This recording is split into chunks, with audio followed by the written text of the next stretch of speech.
ভালোবাসার এরকম আরো অনেক গল্প পেতে এক্ষুনি সাবস্ক্রাইব করুন আমাদের চ্যানেলটিকে এবং পাশে থাকা বেল আইকনটি প্রেস করে দিন। ধন্যবাদ। Stay with us.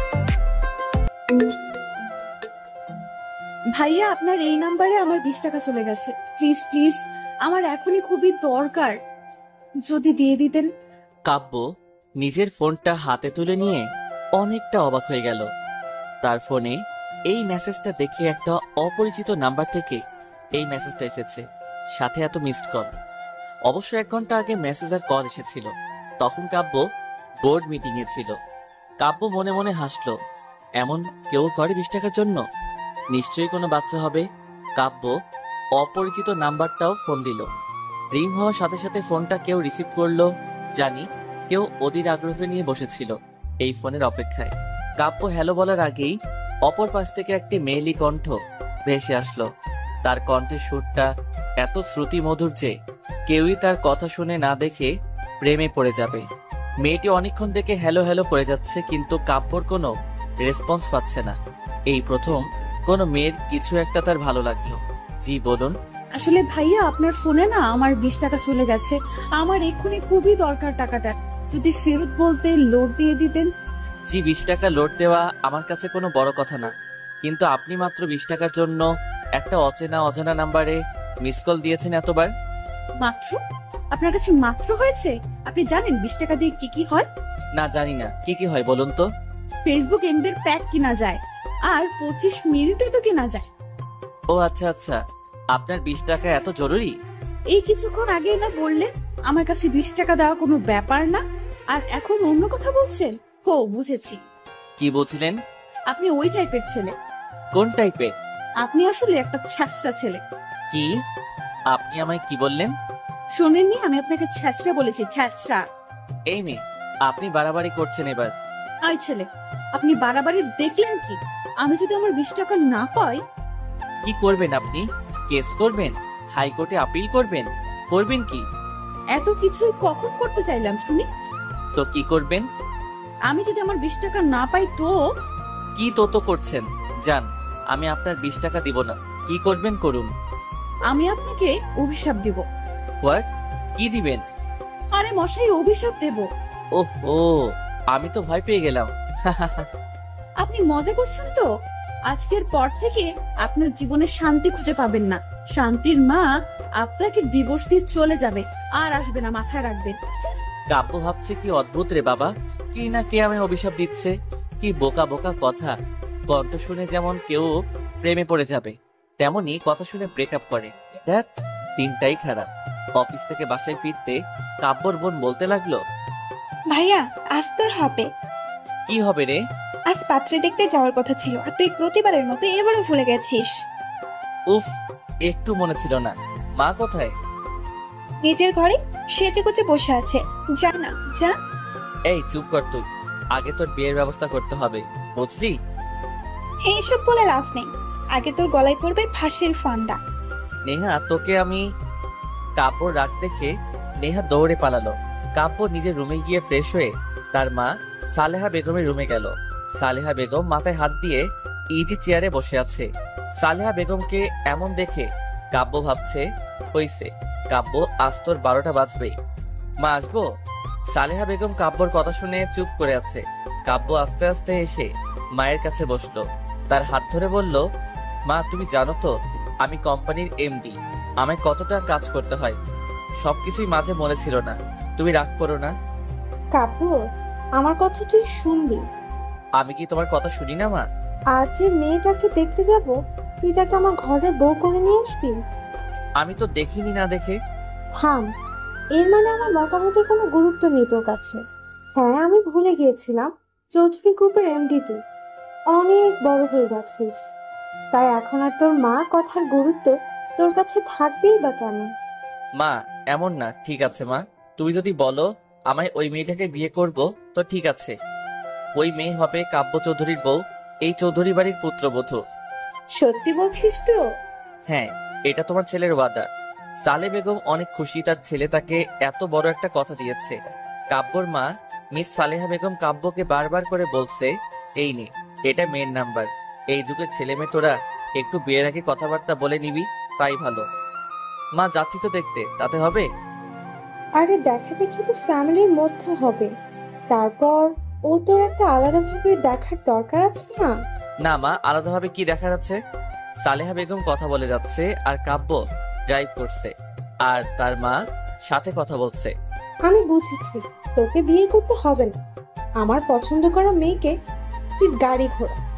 আবার কি হলো মা? তুই যেভাবে বলছিস তাতে মনে হয় আমি তোর উপর সব চাপিয়ে দিচ্ছি। আমি খারাপ না হতে চাই না। তুমি খারাপ মা, সেটা কি আমি বলেছি? আচ্ছা, ফোন নাম্বারটা নিয়ে ঝামেলা তাই তো? নেহা, মার ফোন থেকে নাম্বারটা আমার ফোনে দে তো। নেহা কাব্যর ফোনে নাম্বারটা মেসেজ করে দিয়ে দিল। সালেহা বেগমের দেওয়া সময় থেকে একটু লেটে এসে তারা পৌঁছালো। পাত্রীর বাবা নিত্যন্ত শান্ত প্রকৃতির মানুষ, দেখা বোঝা যায়। অনেকটা নির্জীবী প্রকৃতির প্রয়োজন ব্যতীত কথা বলেন না। প্রয়োজনের কথা বলছেন। পাত্রীর মা অত্যন্ত সুন্দরভাষী মহিলা, অনেক গুছিয়ে সাজিয়ে কথা বলতে জানেন। যেখানে একটা কথা আমরা এমনই বলে দিব, সেই কথাটা তিনি সুন্দর গুছিয়ে বলবেন। পাত্রী এক ছোট ভাইও আছে শুনেছি, কিন্তু তার নাকি কোনো সেমিস্টারের পরীক্ষা, তাই সে এই মুহূর্তে এখানে উপস্থিত নেই। কাব্যর অনেক অসহ্য লাগছে, এতক্ষণ ধরে বসে আছে, এদের কথা বলা শেষ হচ্ছে না। এইসব কথা শুনতে কাব্যর আবার ভালো লাগে না। আচ্ছা কাব্য, তুই ছাদে যা আর মেয়ের সাথে কথাবার্তা বলে আয়। কিন্তু মা, এখানে বলতে হয়। কাব্যর কথায় সালেহা বেগম অগ্নি দৃষ্টি নিয়ে তাকালো। কাব্য কথা না বাড়িয়ে একটা পিচ্চির সাথে ছাদে চলে গেল। ছাদে আসার কাব্যর 5 মিনিট হয়েছে, তাতে তার মেজাজ গরম হতে শুরু করেছে। কি মেয়ে দেখতে এসেছে, টাইম সেন্সটুকু নেই।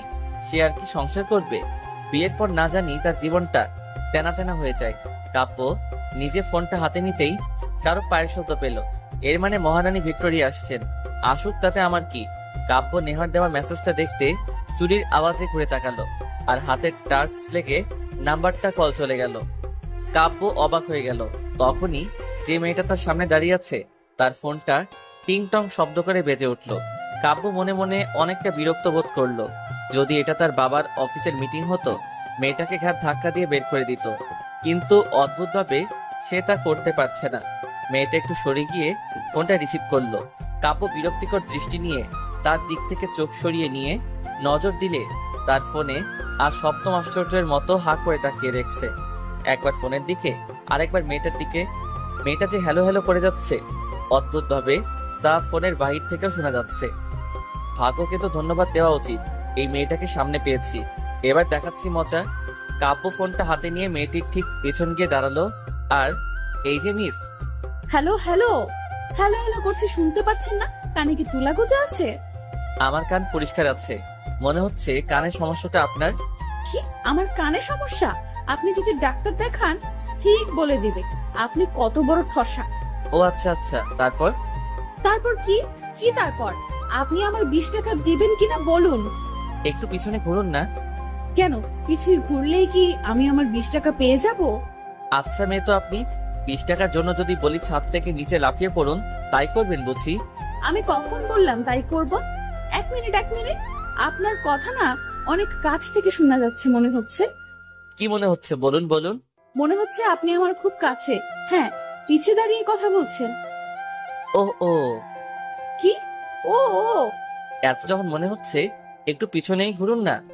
মেঘা ঘুরতে অবাক হয়ে গেল, কারণ কিছুক্ষণ আগে যে ছেলেটা তাকে দেখতে এসেছিল, সেই ছেলেটা ফোনটা হাতে নিয়ে তার পিছে দাঁড়িয়েছিল। আর এই ছেলেটা সেই ছেলে। এতক্ষণ পাগলের মতো বকবক করে যাচ্ছিল মেঘা। পিছে যে কেউ আছে তা খেয়াল করেনি। ওর মন যে কই যায় তা মাঝে মধ্যে ভেবে কুল কিনারা খুঁজে পায় না। হায় রে কপাল, মেঘা যে ছেলেটা ওকে দেখতে আসছে, তার নাম্বারে 20 টাকা যেতেই হলো। আর অন্য কোনো নাম্বার কি দুনিয়ায় ছিল না? কি হতো ফোন নাম্বারটা কোনো মেয়ের হলে? এখন এই হাবলাকান্তকে আমি কি বলি? মনে মনে ভাবছে মেঘা। দুজনের মাঝে ক্ষণিকের নীরবতা। এবার মেঘা কাব্যর দিকে একটু চোখ দিল। কাব্য কালো রঙের শার্ট সাথে ব্লু জিন্স পরেছে, হাতে একটা ব্র্যান্ডের ঘড়ি আছে। গায়ের রং ধবধবে দুধের মতো হওয়া কালো রং বেশ মানিয়েছে তার স্ট্রেট চুলগুলো। হালকা বাতাসে উঠছে, বড্ড সিল্কি চুল মনে হচ্ছে। মেঘা যে তাকে এভাবে দেখছে, তাতে যে কাব্যর কোনো ভ্রুক্ষেপ হচ্ছে বা আছে তা বোধগম্য হচ্ছে না। সে নিজের মতো পকেটে হাত দিয়ে দাঁড়িয়ে আছে। কাব্য কিছুই বলছে না, তাই মেঘা নিজের নখগুলো দাঁত দিয়ে কামড়াচ্ছিল। হুট করে মেঘার মাথায় আসলো, এখন তো উনি আমার 20 টাকা দিয়ে দিতে পারে, এখন তো কোনো সমস্যা নেই। আচ্ছা, এখন তো আপনি আমায় 20 টাকা রিটার্ন দিয়ে দিতে পারেন। এত কিছুর পরও তুমি তোমার 20 টাকা নিয়ে পড়ে আছো? এই 20 টাকার জন্য তুমি আমায় ছেঁচড়া ছেলে বলেছো। তো ভুল বলেছি আপনি মনে নিচ্ছেন কেন? রাত গেছে, কথাও গেছে, মনে রাখার কি আছে? কিন্তু রাত তো যায়নি। মেঘা মনে মনে আমি ঢোক গিলতে লাগলো। যাহ, আমার 20 টাকার আশা আমায় ছেড়ে দিতে হবে। একটু আগে রাগ লাগছে দেখে তো অনেক বড়লোক মনে হচ্ছে। এত চিপড়ে কোয়ালিটির হইলে কিভাবে সম্ভব? রাগ উঠলে আমি উল্টাপাল্টা কথা বলে ফেলি। আমি হুট করে বলে ফেললাম, 20 টাকা দিচ্ছেন না? আর বিয়ে করে বউকে তো 1 টাকা দিবেন না, বাপের বাড়ি থেকে খরচ চালাতে হবে। মেঘার কথায় কাব্য রেগে গেল। তার চোখে স্পষ্ট রাগের ছাপ। মুহূর্তে চোখ জোড়া লাল হয়ে গেল। এখন হাতগুলো মুষ্টিবদ্ধ করে দাঁড়িয়ে আছে। কাব্য চেঁচিয়ে বলল, তুমি কি মিন করতে চাচ্ছ? প্রথম আমায় শাস্ত্রা বলছে, এখন কোন টাইপের বলতে চাচ্ছ? তোমাকে আমি বিয়ে করব আর তোমার বাবার টাকায় চলবো? How funny! তুমি তো রিজেক্টেড। আর 1 মিনিট না দাঁড়িয়ে কাব্য হনহন করে নিচে নেমে গেল। মেঘা তার পিছু পিছুই যাচ্ছিল, কিন্তু শাড়িটা এত ভেজাল করছে যে আস্তে আস্তে সিঁড়ি বেয়ে নামতে হচ্ছে মেঘার। মা, এখানে আর 1 মুহূর্ত না, এখনই চলো। কাব্যর কথায় কাব্যর মা অবাক হয়ে গেলেন। তিনি তার ছেলেকে দেখে বুঝে ফেলেছেন যে সে মারাত্মক রেগে গেছে। কাব্যর রাগের মাত্রা তার জানা আছে। তিনি পড়েছেন বিপাকে, না উঠতে পারছেন না ছেলের কথায় তার সাথে যেতে পারছেন। মহা বিপদের গন্ধ তার নাকের সামনে ভুরভুর করছে। এতক্ষণে মেঘা নিচে আসতেই কাব্য মেঘাকে উদ্দেশ্য করে বলল, এই মেয়েকে আমি বিয়ে করব না, কখনো না। এই যে আন্টি, আপনি অনেক সুন্দর আর সুইট করে কথা বলতে পারেন, কিন্তু আপনার মেয়ে একটা অত্যন্ত অভদ্র অসভ্য মেয়ে। এই মেয়েকে আমি কেন কোনো ছেলেই বিয়ে করবে না। এই যে আপনি আমার শিক্ষা তুলে কথা বলছেন কেন? তুমিও কিছুক্ষণ আগে তাই করেছো। শুনে আপনি নিজেকে কি ভাবেন বলুন তো? আপনি প্রিন্স চার্মিং নাকি অন্য কিছু? তুমি কি নিজেকে রানী ভিক্টোরিয়া না মোনালিসা মনে করো? আমার বিয়ে হোক না হোক, আমি তো আপনাকে বিয়ে করব না। তোমায় আমি আগে রিজেক্টেড করে দিচ্ছি, তাই কথা বলার কোনো মানেই হয় না। কাব্য চলে গেল ও মেঘা চলে গেল। দুজন দুজনের বিপরীত মুখে চলে গেল। কাব্য নিজের রুমে আরাম করে শুয়ে আছে আর ফোনে গেম খেলছে। কাব্যর বোন এসে মুখ ফুলিয়ে বলল, ভাইয়া, এটা একদম ঠিক হলো না। কোনটা? তাড়াতাড়ি ভুলে গেলি? তুই কি বলতে চাস ক্লিয়ার করে বল, না হয় গেট লস। ভাইয়া, কি হয়েছে বলতো?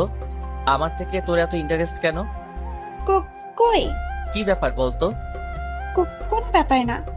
হঠাৎ করে তোতলানো শুরু করলি কেন? এমন ভাবে প্রশ্ন করছিস যেন আমি রিমান্ডের আসামি। তো তুই আমার সাইডে না থেকে ওই মেয়েটার সাইডে কেন? ওই মেয়েটা তোর কি লাগে, বোন? কাব্যর বোন হনহনিয়ে চলে গেল। কাব্য সন্দেহজনক ভাবে নেহার চলে যাওয়ার দিকে তাকিয়ে আছে। মেঘার মা খুব শান্তিপূর্ণ ভাব নিয়ে আছেন। মেঘার বুঝতে বাকি নেই এটা মহাযুদ্ধ। এর আগের পরিস্থিতি। মেঘা ওর মতো পা দুলিয়ে দুলিয়ে আইসক্রিম খাচ্ছে। মেঘার বাবা মাঝে মাঝে মেঘার দিকে এক দৃষ্টিতে তাকাচ্ছেন, আবার নিজের দৃষ্টি ফিরিয়ে নিচ্ছেন। বাবাকে দেখে মনে হচ্ছে এই মহাযুদ্ধ মেঘা লাগিয়ে দিয়ে চুপচাপ পরাস্ত সৈনিকের ন্যায় বসে আছে। মেঘার ভাইয়ের আজ ভার্সিটিতে অ্যাসাইনমেন্ট ছিল, তাই ওকে যেতে হয়েছিল। এই মহাযুদ্ধ বেচারা মিস করে গেছে। ভার্সিটি থেকে ফিরে মেঘার দিকে ড্যাব ড্যাব ভাবে তাকিয়ে আছে। আপু, তুই এটা কি করলি বলতো? কি করেছে শুনি? এত সুন্দর, স্মার্ট, কিউট, হ্যান্ডসাম, ড্যাশিন মার্কা ছেলেকে রিজেক্ট করে দিলা? ও রিজেক্ট করেনি, ছেলে করেছে। মেঘার মায়ের কথায় মেঘা আর আকাশ একসাথে ওদের মাকে বলে উঠল, তুমি একটু চুপ থাকো না মা। হ্যাঁ, আমি তো চুপ থাকবই। তোদের যা ইচ্ছে হয় তোরা করবি। এইসব দোষ তোমার, বুঝলে? এর মধ্যে আমায় টানছো কেন? টানবে না, তুমি তো নষ্টের গোড়া। পুতুল, কি আজে বাজে বলছো? হ্যাঁ মা, তুমি এই সিরিয়ালি ড্রামা কিছুক্ষণের জন্য বন্ধ করো তো। এই আকাশ, তোর কি হয়েছে বলতো? কেন আপু, কি হবে? তুই আমার ভাই না ওই কাব্যর ভাই? অবশ্যই তোমার ভাই। আমার সাথে রক্তের সম্পর্ক হয়ে আমার দিকে টানছিস না? আমি এত কিউট সুন্দর না বলে বলছিস ছেলেটা কত সুন্দর কিউট হ্যান ত্যান কেন? ওমা, তাই নাকি? আমি এইসব বলেছি? আচ্ছা, তুই আর কাব্যের বোন নেহা একই ডিপার্টমেন্টের না? সি, তো তো কি, তুই আমায় বল। আরে আপু, যে বোনের ভাই আমার বোনকে পাত্তা দেয়নি, আমি সেই ভাইয়ের বোনকে কেন দিব বলো? এই না হলো আমার ভাই। মেঘার ভাই মাথায় হাত দিয়ে বসে রইল। কি আকাশ পাতাল ভাবতে শুরু করেছে ও ভালো জানে। তখনই এই এই, তোর ফোন ধরতে এত টাইম লাগলো কেন সেটা আগে বল। সি নেহা, তোমার ভাষার একই হাল হয়েছে। চুপ করে থাক, তুই একটা কথা বলবি না আমার ভাষা নেই। আচ্ছা বাবা, আচ্ছা, এত হাইপার কেন হচ্ছ বলো তো? কেন হচ্ছি তোমায় বলতে হবে, তুমি বুঝতে পারছো না? ও, তোমার ভাইয়া আমার বোনকে রিজেক্ট করেছে, সেজন্য তুমি হাইপার হচ্ছ? কেন, আমি তো আর তোমায় রিজেক্ট করিনি। বিস্কার শয়তানের মতো কথা বলা বন্ধ করো। তুমি জানো আমি কত ছলে বলে কৌশলে মায়ের কানে মেঘা আপুর কথাটা তুলেছিলাম। নেহা আন্টি কিন্তু আগে থেকে মেঘা আপুকে মারাত্মকভাবে পছন্দ করতেন, তুমি শুধু হওয়া কাজটাকে করে দিয়েছো। আমি না করলে না, মা ইমোশনাল ব্ল্যাকমেল করে ভাইকে রাজি করাতে পারতো না। সব তো ঠিক ছিল, ওদের মাঝে এমন কি হলো যে দুজন এমন বিহেভ করলো? ওরা কি দুজন দুজনকে আগে থেকে চিনতো? কিন্তু প্রশ্ন হচ্ছে কিভাবে, কেমনে? আমি সব কিছুই বুঝি না, জাস্ট বলবা, এরপর তুমি কি করবা। শোনো আপু, আর ভাইয়াকে এক করার জন্য যদি আমাদের করোনা ভাইরাসের মেডিসিনও আবিষ্কার করতে হয়, তাও আমরা করতে কিছুই পাবো না। এর মধ্যে করোনা ভাইরাসের মেডিসিন আসছে বা কোথা থেকে? ওরে আমার মাথা মোটা, চুপচাপ প্ল্যানটা শোনো। এটা এবার একটা কাজে দিবে তো? দিবে মানে 100% দিবে। আচ্ছা দেখে নিব, শুনে এখন ফোন রাখছি আমি। নেহা ফোন রাখতেই আকাশ হাত ছেড়ে বাঁচলো, হাত পা মেলে চিত হয়ে বিছানায় শুয়ে পড়ল। নেহার সাথে তার 2 বছরের সম্পর্ক, অনেক বেশি ভালোবাসে মেয়েটা, কিন্তু তাকে পাওয়ার জন্য হয়তো একটু বাড়াবাড়ি টাইপের কিছুই করছে। কিন্তু এটা না হলে নেহার সাথে ওর একসাথে থাকা আর হবে না। কবি বলেছেন ভালোবাসায় সব ঠিক। কোনো কবি বলেছিল এই মুহূর্ত আকাশের মনে নেই, আর তা সে মনে করতে যাচ্ছে না। এখন তার একটা মিশন, কাব্য মেঘার বিয়ে দেওয়া। অনেকক্ষণ ধরে আকাশ মেঘার সামনে বসে আছে, কিছুই বলছে না। মেঘা ভ্রু কুঁচকে আকাশের দিকে তাকিয়ে ভাবছে আসলে ওর মতলবটা কি। আপু আসলে আমি তখন তোর সাইড নেইনি, তোর অনেক খারাপ লেগেছে। লেগেছে তো। আচ্ছা আপু, তুই এসব বিয়ে টিয়ে বাদ, তোকে ওইসব করতে হবে না। তুই এর থেকে এক কাজ কর, তুই তো একটা প্রজেক্ট ফাইল নিয়ে কাজ করছিস, একটা কোম্পানি আছে সব থেকে নাম করা আর মার্কেটে নাম্বার 1 কোম্পানি। এই কোম্পানিতে প্রথম একটা ধাপ আছে, এরা বিলিয়ার্ড যাদের প্রজেক্টটা নতুন কিছু দিতে পারবে তাদের সাথে কোম্পানি 15 দিনের একটা ডিল করবে। এই 15 দিন তুই কাজটা করে দেখ, আমার মনে হয় ইউ ক্যান ডু ইট। তোর আইডিয়াটা আমার ভালো লেগেছে, আর তাছাড়া এই প্রজেক্টে নিয়ে অনেক বেশি মাথা ঘামিয়েছি। এমন একটা সুযোগ সত্যি হাতছাড়া করা যায় না। বাহ, আমি কি এমনি বলি, আমার আপু কোটিতে একটা। একটা কথা এখনো বুঝতে পারছি না, তুই এত এত এইসব বিষয়ে হুট করে আগ্রহ প্রকাশ করছিস। আপু, ক্রাইম পেট্রোল দেখো ভালো কথা, কিন্তু তা থেকে ভালো কিছু শেখো। অহেতুক নিষ্পাপ বাচ্চার উপর দোষ লাগাবি না বলে দিলাম। আচ্ছা, তোকে রাখতে হবে না, আমায় কাল অফিসের অ্যাড্রেসটা দিয়ে দিস। এখনই নিয়ে নেই। এত তাড়াহুড়ো কেন করছিস বলতো? তোর ভাবসাব দেখে মনে হচ্ছে আমি আজই এই মুহূর্তে অফিস গেলে তুই 2-3 বার লুঙ্গি ড্যান্স দিবি। তুমি অফিস গেলে বেতন তো পাবা, সেটা তোমার বেশি লাভ হবে, তাই খুশি ধরছে না আর। বাহ ভাই, তুই তো দেখি শুধু ভবিষ্যৎ না, ভবিষ্যতের ভবিষ্যৎ ভেবে রেখেছিস। আচ্ছা যাও, তুমি আমায় সন্দেহ করছো, জানি আমি তোমায় কোনো না বিপদে ফেলবো। আচ্ছা আচ্ছা, আর মুখ ফুলাতে হবে না। আমি কাল কখন যাব সেটা বল। সকাল 10টার আগে গেলে হবে। আচ্ছা ঠিক আছে, এখন তুই ফোট এখান থেকে। আপু, উপকারী উপকার তো স্বীকার কর। তুই যাবি কিনা? আকাশ উঠে চলে গেল, তার মুখে বিজয়ের হাসি। এবার শুধু সব ঠিকঠাক ভাবে হলেই বাঁচা যায়। আকাশটার মাথায় যে কি চলছে তা মেঘা কিছুতেই বুঝতে পারছে না। যাই হোক, মেঘা বেশি ভাবছে। ফোনের ডাটা অন ছিল, ক্রিং করে মেসেজ টোন বেজে উঠলো। নিস্তব্ধতায় এরা এই রাতে কোনো শব্দে হুট করে বুকের ভিতরটা কেঁপে উঠলো মেঘার। কি নিষ্ঠুর ফোন রে বাবা, রাতের নীরবতাকে কিভাবে ক্ষত বিক্ষত করছে তার বিভৎসতায়। ফোনটা হাতে নিয়ে মেঘা দেখলো ওকে ইমোতে কেউ একটা মেসেজ দিয়েছে। তা সিন করতে দেখলো কাব্য চৌধুরী মেঘাকে মেসেজ দিয়েছে। What a name! মেজাজটা 4 গুণ খারাপ হয়ে যাচ্ছে মেঘার।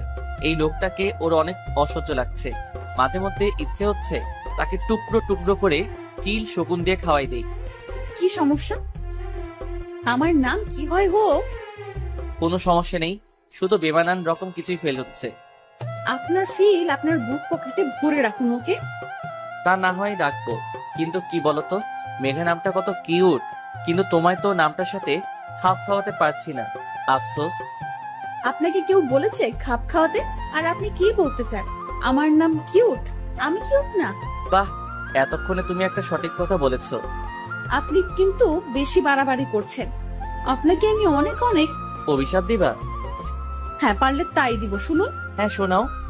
আপনার না বিয়ে হবে না, হলেও বিয়ে করা বউ টিকবে না, টিকলেও আপনার বাচ্চা কাচ্চা হবে না, আর হলেও সে মানুষ হবে না, আপনার মতো শয়তানের হাড্ডি হবে। Wow, so cute. মানে? এত কিউট কিউট অভিশাপ দিতে থাকো, ঠিক আছে? আপনি আমার সাথে মজা করছেন? আজকের জন্য এতটুকু এন্টারটেইনমেন্ট যথেষ্ট, বেশি হলে আবার হজম হবে না। ভালো থাকো, বাই। নিতে পারছে না মেঘা, ফোনের ডাটাটা অফ করে ফোনটা রেখে দিল। আর ভাবতে থাকলো, শয়তান বেটা, আমায় এইভাবে বললি তো তোর জীবন তেজপাতা হয়ে যাবে। এমন মেয়ের পাল্লায় পড়বি না যে নিজের জীবনটা শেষ হয়ে যাবে। সকাল 10টা। মা, 10টা বেজে গেছে। তোমার জন্য আমার লেট হচ্ছে। প্রথম দিন যাচ্ছি, আমায় তো ওরা নিবে না, উল্টা ঘাট ধরে বের করে না দেয়। কতবার বললাম একটু আগে ডেকে দিও, ডেকে দিও, কে শোনে কার কথা? এই, মেজাজটা কম করতে শিখতো। তাড়াহুড়ো করিস না, সাবধানে যা। এই আপু, তোকে বলেছিলাম 10টায় পৌঁছতে হবে, আর তুই 10টায় বের হচ্ছিস। শোনো, আমার উঠতে লেট হয়েছে, এতে আমি কি করব? মা তো আমাদের দেরি করে ডাক দিয়েছে। আচ্ছা, বাসায় এসে কথা বলিস, এখন দৌড় লাগাতো। শোনো আকাশ, আমি ম্যারাথনের দৌড় রেসার না যে দৌড় লাগাবো। আপু, এই কচ্ছপি কন্ডিশন দেখলে তো তোকে রিজেক্ট করে দিবে বল। আই খবরদার, এই রিজেকশন করার কথা আমার সামনে বলবি না, তাহলে যা, আমি যাবই না। আচ্ছা বাবা, আচ্ছা, সরি, আর বলবো না, তুমি যাও এখন। মা, আমি আসছি। বেরিয়ে পড়লো মেঘা। নতুন জায়গা আর ফার্স্টে মেঘা লেট। বাবা, সময়ের কি মূল্যায়নও না আমি করেছি। আমার প্রজেক্ট তাদের পছন্দ হবে কিনা জানি না, কিন্তু আমার টাইম সেন্স দেখে নির্ঘাত বুঝে যাবে আমি সময়ের মূল্যায়ন করতে জানি না। আমার ট্যালেন্ট কম না তা দেখাতে কিছুতেই পিছুই হটবো না, এসব ভাবছে মেঘা। অফিস পৌঁছাতে পৌঁছাতে মেঘলার আরো 25 মিনিট লেগে গেল। অফিসের ওয়েটিং রুমে বসে হাত ঘড়ির দিকে তাকাতেই দেখে 10টা 30 বেজে গেছে প্রায়। মেঘা কোনো জায়গায় চুপচাপ বসে থাকতে পারে না। অফিসের পিয়নটা সে কখন বসিয়ে রেখে চলে গেছে। আশেপাশে কাউকে পেলে সীমিত আকারে একটা আড্ডা দেওয়া যেত, তাতে মন্দ কিছুই হতো না। বিরক্তি নিয়ে উঠে দাঁড়ালো মেঘা। আশেপাশে কোনো মানুষ নামের প্রাণী দেখতে পাচ্ছে না। অফিসটা ঘুরে দেখলে মন্দ হবে না। মেঘার ভাবা মানে কাজ করা। অফিসটা বেশ বড়, ওয়েটিং রুমটা তুলনামূলকভাবে ছোট হলেও বাহিরের কাজের ডেস্কগুলো বেশ জায়গা নিয়ে বানানো হয়েছে। একটু জিনিসের দিকে চোখ যেতেই মনটা উৎফুল্লতায় নেচে উঠল মেঘার। ওর ঠিক বা পাশে একটা অ্যাকোরিয়াম। মেঘা অ্যাকোরিয়ামটার পাশে গিয়ে দাঁড়ালো। মাছের বাচ্চা কাচ্চাগুলো কি সুন্দর এই সচ্ছল পানির মধ্যে ঘুরে বেড়াচ্ছে। এই মাছগুলো এমন ছোট ছোট প্রজাতির, তাহলে এদের বাচ্চা কি এদের মতো ছোট ছোট হয়? ভাবলেশীন ভাবনায় ডুবে গেল মেঘা। হুট করে পিছু ঘুরতেই কারোর সাথে ধাক্কা খেলো। মনে হলো কোনো খাম্বার সাথে বড়সড় ধাক্কা খেয়েছে। মেঘা টাল সামলাতে না পেরে পড়ে যেতে লাগলে কেউ একজন মেঘার কোমর ধরে নিজের বুকের মাঝে নিয়ে ফেললো। তার হার্টবিট এর দোকদোকানি স্পষ্টভাবে শুনতে পারছি। মেঘা তার ছোঁয়ায় মেঘার শরীর শিহরিত হতে লাগলো। হিম ঠান্ডা বয়ে চলেছে। ব্যাপারটা লজ্জাজনক ভাবতে তাকে ধাক্কা দিয়ে সরিয়ে দিল। মেঘার ধাক্কায় সে শুধু এক পা পিছাচ্ছিল। লোকটির দিকে তাকাতেই মেঘার চোখ চরক কাছে। আরে কাব্যের বাচ্চা, কাব্য এখানে কি করে? যদিও কথাটা মনে মনে বলল মেঘা। এই মেয়ে, তোমার সমস্যা কি? আমার কোনো সমস্যা নেই, আপনি আমায় টাচ করলেন কেন? তোমায় টাচ করার কোনো ইচ্ছা আমার নেই। তুমি পড়ে যাচ্ছিলে, আমি শুধু তোমায় বাঁচিয়েছিলাম। Not at all. আপনি আমায় ইচ্ছা করে টাচ করেছেন, এখন আমি বুঝতে পারছি আপনি ওই টাইপেরও ছেলে। এখন তুমি কি মিন করতে যাচ্ছ? আমায় ক্লিয়ার করে বলবে? মেয়ে দেখলেই মাথা ঠিক থাকে না, তাদের শুধু ধরতে ইচ্ছে করে, সেইটা কিছুই ছেলে হয় না, সেইটাই।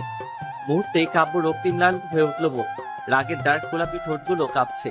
চিল্লাই বলল, তোমার সাহস কি করে হলো আমায় এসব বলতে? তুমি নিজেকে কিভাবে আয়নায় নিজেকে দেখেছো? তোমার থেকে 2 গুণ ফর্সা আমি, আর আমি অপমান করতে আসছো? এই টাইপ ওই টাইপ, আমার তো মনে হয় তুমি নিজে ওই টাইপ ছেলেদের উপর ঢলে ঢলে পড়ছো।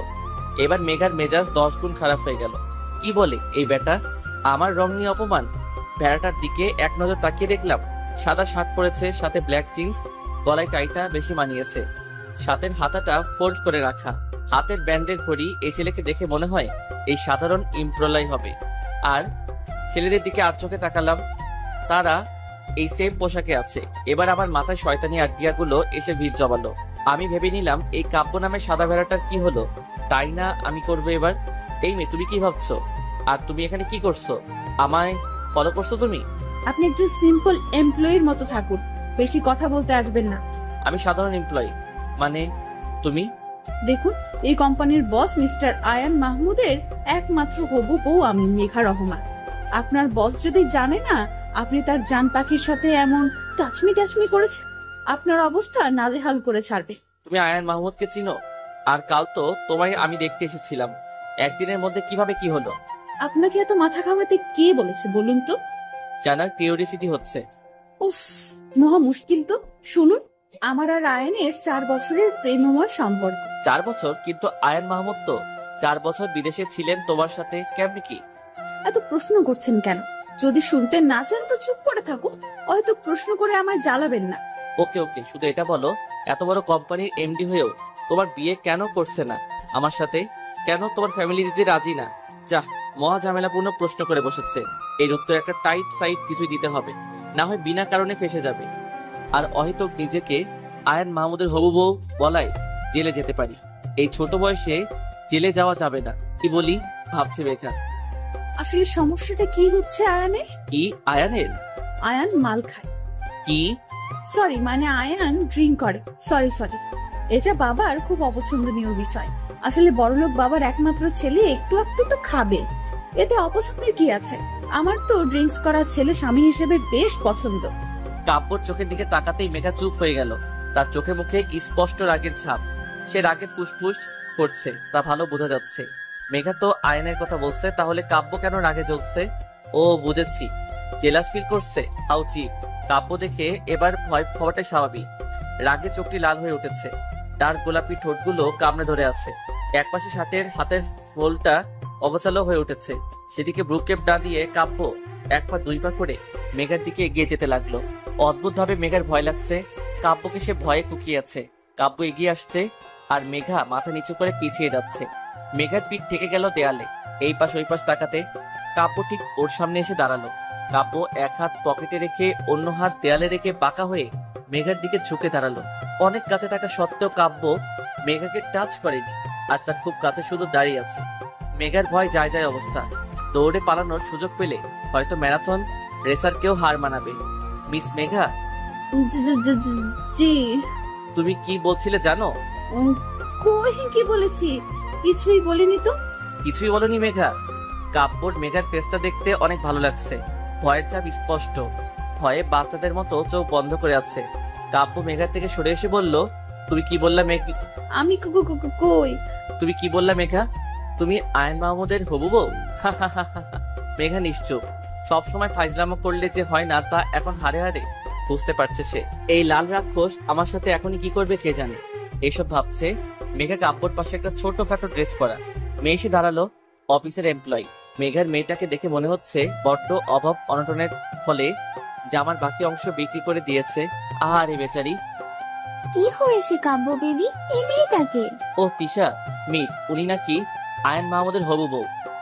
ও মাই গড, সিরিয়াসলি? ওদের হাসাহাসি দেখে মেঘার ইচ্ছে করছে মাটি ফাঁক করে তার মধ্যে ঢুকে যায়। কি দরকার ছিল এমন একটা মিথ্যা বলার? এখন কতটা অপ্রস্তুত ফিল হচ্ছে। মেয়েটি হুট করে মেঘার গাল টিপে ধরলো। এত জোরে ধরলো জানি গালের হাড়গুলো ভেঙে ফেলা তার প্রধান কাজ। এই মেয়ে, তোমার খুব শখ না আয়ান মাহমুদের বউ হওয়ার? তোমাকে হওয়াইতেছি। মেয়েটা মেঘাকে ছেড়ে দিয়ে ডাকতে লাগলো। এই রিয়া, রাহেল, দীপ, রায়হান, আদিত্য, তোরা কোথায়? এদিকে আয়। মেয়েটার ডাকে সবাই এখানে জড়ো হয়ে গেল। মেঘা এখনো বুঝতে পারছে না এই আয়ন মাহমুদটাকে। রোগা হ্যাংলা পাতলা একটা ছেলে বলে উঠলো, আরে রায়হান, দেখে এই মেয়েটা নাকি আয়ান মাহমুদের বউ। কিছুক্ষণ আগে তো শুধু 2 জন হাসছিল, এখন এরা সবাই মিলে হাসছে। কাব্য পকেটে হাত দিয়ে মেঘাকে বলল, ইউ ফুল, তুমি আদৌ জানো আয়ন মাহমুদকে? মেঘাকে সত্যি জানে না আয়ন মাহমুদকে, তাই হা করে তাকিয়ে থাকা ছাড়া আর কোনো কাজ ওর চোখে পড়ছে না। আমি আয়ন মাহমুদ কাব্য চৌধুরী। আল্লাহ বাঁচালে বেরিয়ে যান। এ কি, এর নাম তো কাব্য চৌধুরী, তাহলে রেলগাড়ির মতো এত লম্বা নামটা কই থেকে আসলো? এখন মেঘার কান্না করতে ইচ্ছে হচ্ছে, তাও দেশে কান্না না, মরা কান্না করতে ইচ্ছে হচ্ছে। ফ্লোরে বসে হাত পা ছড়িয়ে কান্না করতে ইচ্ছে করছে। বিড়বিড় করে বলতে লাগলো, তোমার মতো মেয়েরা কেমন হয় জানো মেঘা? প্রথমে বড়লোকের ছেলে দেখো, তাকে নিজের বোকা স্বভাব আর সৌন্দর্য জালে ফাঁসিয়ে ফুসলিয়ে বিয়ে করে নাও, এই তোমার কোয়ালিটি। কাব্যর কথাগুলো মেঘা চুপচাপ শুনে গেল। এমন কথা মেঘা 20 বছরে একবারও শুনেনি। কতটা নোংরা মনের মানসিকতা থাকলে এই কথাটা বলা যায় তা কল্পনা করেও খুঁজে পাচ্ছে না মেঘা। তুমি এই আয়ান মাহমুদ কাব্য চৌধুরীকে এই টাইপ সে টাইপ বলছো। আজ তো আমার মনে হচ্ছে তুমি কোন টাইপের, নাকি তুমি পতিতালয়ের বাসিন্দা অনায়াসে বলে দিতে পারলাম। তুমি আয়ান মাহমুদের হবু বউ। কাব্যর কথাগুলো শুনে মেঘা মাথা ঠিক রাখতে পারল না। মেঘার পাশ দিয়ে পিয়নটা যাচ্ছিল কারোর জন্য কফি নিয়ে, মাথা নিচু করে যাচ্ছে। তাকে দেখে মনে হয় বৃদ্ধা অভাবের তাড়নায় কাজটা করছে। এই নোংরা কথাগুলো শুনতে হয়তো তারও ভালো লাগছে না। মেঘা কিছুই না ভেবে কফির মগটা তুলে সামনের দিকে ছুঁড়ে মারল। কফির মগটা টাইলস করা মেঝেতে পড়ে ঝনঝন শব্দে ভেঙে গেল। মুহূর্তেই এক বিকট শব্দে মেঘা সামনের দিকে তাকাতেই দেখলো কাব্য নিজের হাতে তাকে ফোনটা এক আছাড়ে ছিন্ন বিচ্ছিন্ন করে ফেলল। বিষণ্ণিত হয়ে গেল, কারণ মেঘা কফিটা তাহলে কাব্যর মুখেই ছুঁড়ে মেরেছে। তাই রাগে তিনি তার ফোনটা ভেঙে ফেললেন। মুহূর্তেই কাব্য রিয়া নামের মেয়ের হাতে থাকা জুসের বোতলটি এক প্রকার ছিনিয়ে নিয়ে মেঘার সামনে এসে দাঁড়ালো। পুরো জুসের বোতলটা মেঘার মাথায় ঢেলে দিল। তাতেও বোধহয় তার শান্তি হলো না। মেঘার চুলের ঝুঁটি শক্ত করে ধরে ফেলল। মেঘা ব্যথায় কুকিয়ে উঠল। অনেক কষ্টে চোখের পানি ধরে রেখেছে মেঘা। কেউ একজন বলেছে চোখের পানি দুর্বলতার চিহ্ন, আর মেঘা তা কিছুতেই হতে দিতে পারে না। তাতে দাঁত চেপে কাব্য বলতে লাগলো, তোমার এত সাহস, আমার উপর কফি ছুঁড়ে মারো? তোমার কি হাল করি আমি, জাস্ট দেখো তুমি। কাব্য মুষ্টিবদ্ধ করে ধরেছিল মেঘার চুলগুলো, আর এক হাত দিয়ে মেঘার কাঁধের হাড়গুলো ভাঙার জন্য শক্ত করে ধরে কথাগুলো বলছিল। মেঘার পারল না নিজের চোখের গঙ্গা যমুনাকে আটকাতে। বড় বড় 2 ফোঁটা মেঘার গাল বয়ে পড়ছে। কাব্য মেঘার চোখের দিকে তাকাতেই মেঘাকে ছেড়ে দিল। মেঘার থেকে একটু দূরে গিয়ে রাহেল বলে চিৎকার করলো। মুহূর্তের মধ্যে একটি ছেলে তার সামনে এসে দাঁড়ালো। কি বলো? এই মেয়েটি এখানে কি করছে? কাব্য, তুই আগে একটু শান্ত হ। আমি ঠিক আছি, তুই বল জাস্ট কেন এসেছে ও? কাব্য চিল্লাই বলল কথাটা। আমাদের কোম্পানিতে প্রজেক্টের উপর এমপ্লয়ি নেওয়া হয়েছে শুধু বেস্টটা খোঁজার জন্য। উনি এসেছেন মানে নিজের প্রজেক্টটা জমা দিতে। ফেরত দিয়ে দে। এমন একটা মেয়েকে কোনোভাবে আমি আমার কোম্পানিতে নিব না। কিন্তু কাব্য, কি কিন্তু? ফাইলটা অলরেডি মিস্টার জনির কাছে চলে গেছে। ও শিট, এসব কাজ করার আগে আমায় একবার জিজ্ঞেস করতে পারলি না? কোনোবার তো এমন হয়নি, এই প্রথমবার এমন হচ্ছে। কাব্য কোমরে হাত দিয়ে দাঁড়িয়ে আছে, কি করবে ভেবে পাচ্ছে না। কিন্তু এই মেয়েকে এখানে এক মুহূর্ত সহ্য করবেন না। কাব্য মেঘার হাত ধরে টেনে নিয়ে যাচ্ছে। মেঘা বলছে, স্যার, আমার ফাইলটা আমাকে ফেরত দিয়ে দিন, তারপর আমি নিজে চলে যাব। মেঘার কথায় কাব্যর কোনো ভ্রুক্ষেপ নেই। এখন তার একমাত্র লক্ষ্য মেঘাকে অফিস থেকে বের করে দেওয়া। মেঘার কোনো কথা শুনতে চাচ্ছে না কাব্য। হুট করে একজনের ডাকে কাব্য থেমে গেল। পিছুই ঘুরতে কাব্য দেখল মিস্টার জনি আর তার সেক্রেটারি দাঁড়িয়ে আছে। কাব্য মিস্টার জনিকে দেখে কিছুই বলছেন না। মেঘা মিস্টার জনির দিকে তাকালো। তিনি বাংলাদেশি নন, একজন ভিন্ন দেশি, ইংরেজও বলতে পারি। তার মাথায় একটা চুলও অবশিষ্ট নেই, মানে বাংলা ভাষায় তিনি টাকলা। মিস্টার জন কাব্যকে বলছেন, মিস্টার চৌধুরী, এখনই আমার সাথে আপনি মিটিংয়ে বসিবেন। আমি আর লেট করতে চাই না। বাহ মিস্টার টাকলা। আরে ধুর। মিস্টার জনির শুদ্ধ সাধু ভাষা শুনে মেঘার আরো মজা লাগলো। হাতে তালি দিয়ে তাকে সাবাস বলতে ইচ্ছে করছে, কিন্তু এই খাটাসটা আমায় ধরে আছে, ছাড়ার নাম নেই। ইচ্ছে করছে লাথি মেরে কাত করে ফেলে দেই। কাব্যর মুখে বিরক্তির ছাপ দেখে মনে হচ্ছে তার অনেক বড় একটা কাজে বাধা পড়ায় তার ইচ্ছে হচ্ছে এই মিস্টার জনির টাকলা মাথায় তবলা বাজাতে। এসব ভাবছে মেঘা। মিস্টার জনি চেয়ারে বসে আছেন আর চিড়িয়াখানার প্রাণী দেখার মতো একবার মেঘার দিকে আর একবার কাব্যর দিকে তাকাচ্ছে। কাব্যর শার্টটা পুরো নষ্ট হয়ে গেছে কফি ফেলার কারণে, আর মেঘার মাথার উপর জুস ফেলায় তার চুলগুলো চুপসে এলোমেলো হয়ে আছে। কাব্য নিজের শার্টের হাতাটা ভাঁজ করতে ব্যস্ত, আর মেঘা নিজের চুলগুলো গোছাতে। মিস্টার জনি বলে উঠলেন। মিস্টার জনি খুবই গম্ভীরভাবে বলতে লাগলেন, মিস্টার চৌধুরী, আমি এসব কি দেখতেছি? আপনাদের কি কোনোই ইন্টারেস্ট নেই? মিস্টার জনি, আপনি ভুল ভাবছেন। অ্যাকচুয়ালি কিছুই প্রবলেমের জন্য আমার একটু লেট হলো, তাছাড়া আর কিছুই না।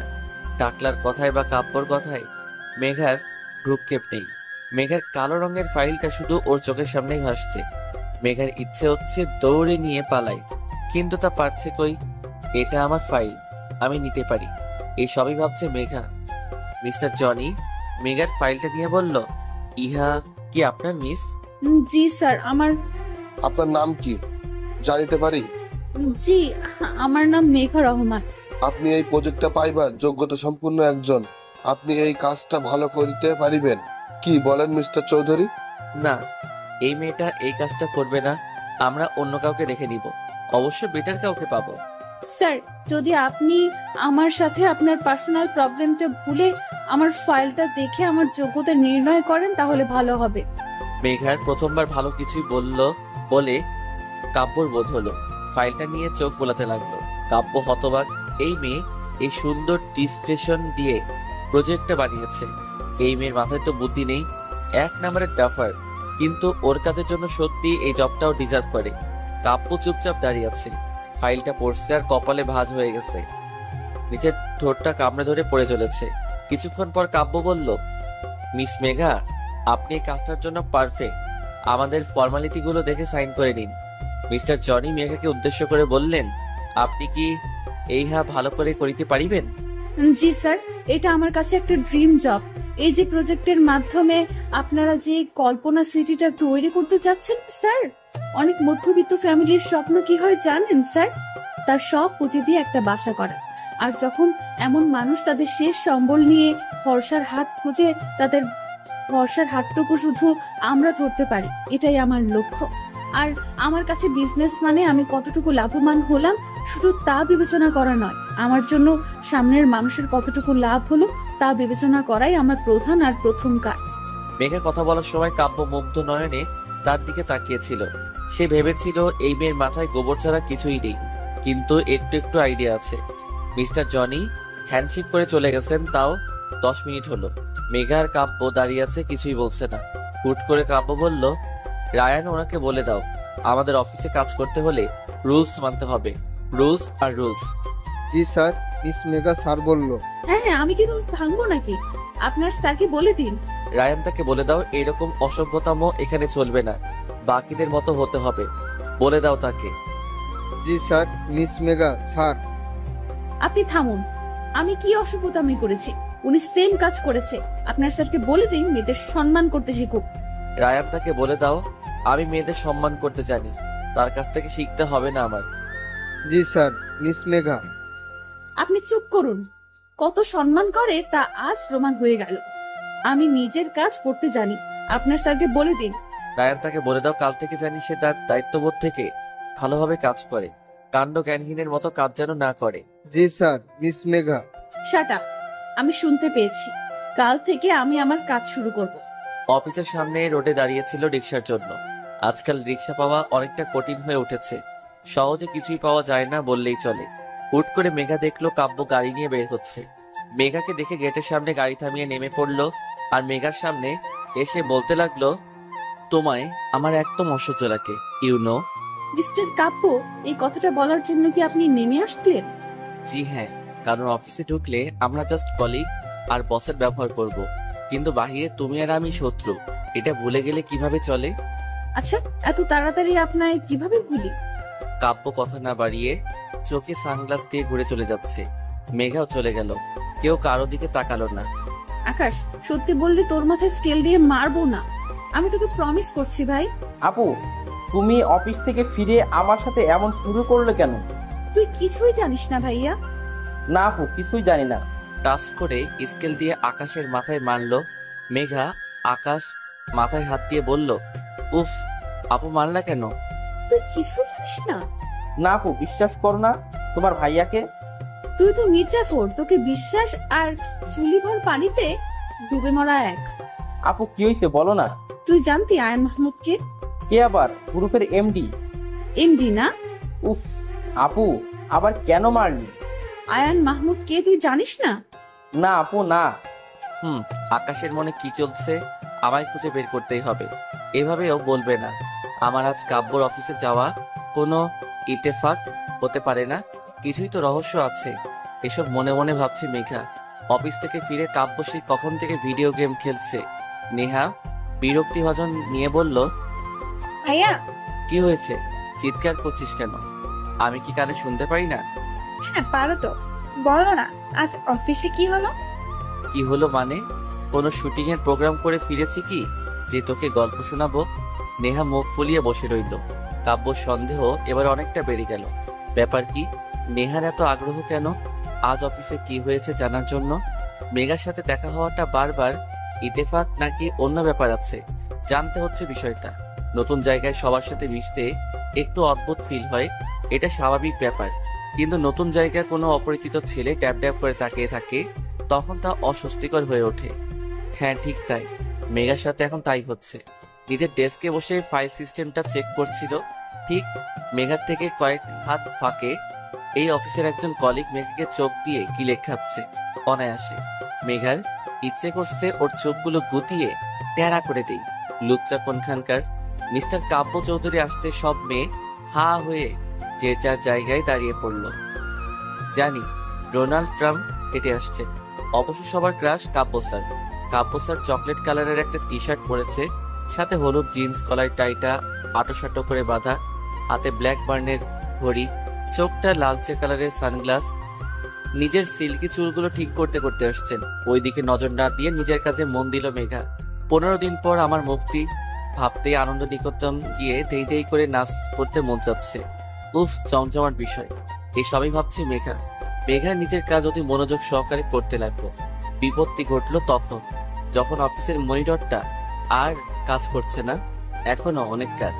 মেঘা এখানকার পিয়নকে ডেকে কথাটা বলতেই তিনি ম্যানেজারকে জানালেন বিষয়টা। ম্যানেজার গম্ভীরভাবে বলল, আই এম সরি, এটা যে রিপেয়ার করার কথা ছিল তা হয়তো লক্ষ্য করিনি, এর জন্য হয়তো এই হাল। কিন্তু স্যার আমি তো কাজ করব, আমার অনেকটা কাজ এখনো পড়ে আছে। আপনি আমার সাথে চলুন। কি ব্যাপার ম্যানেজার সাহেব, আপনি হুট করে এখানে? স্যার, ওনার মনিটরটা হুট করে নষ্ট হয়ে গেছে, আর আপনার কেবিনে ছাড়া তো অন্য কোনো এক্সট্রা মনিটর নেই, তাই আমি বাধ্য হয়ে এক প্রকার নিয়ে আসলাম। কাব্য বিরক্ত হলেও কিছুই বলল না। ম্যানেজার সাহেব মেঘাকে বসিয়ে দিয়ে চলে গেছেন। এই রাক্ষসপুরীতে বসে স্বয়ং রাক্ষস রাজের সাথে বসে কাজ করছি।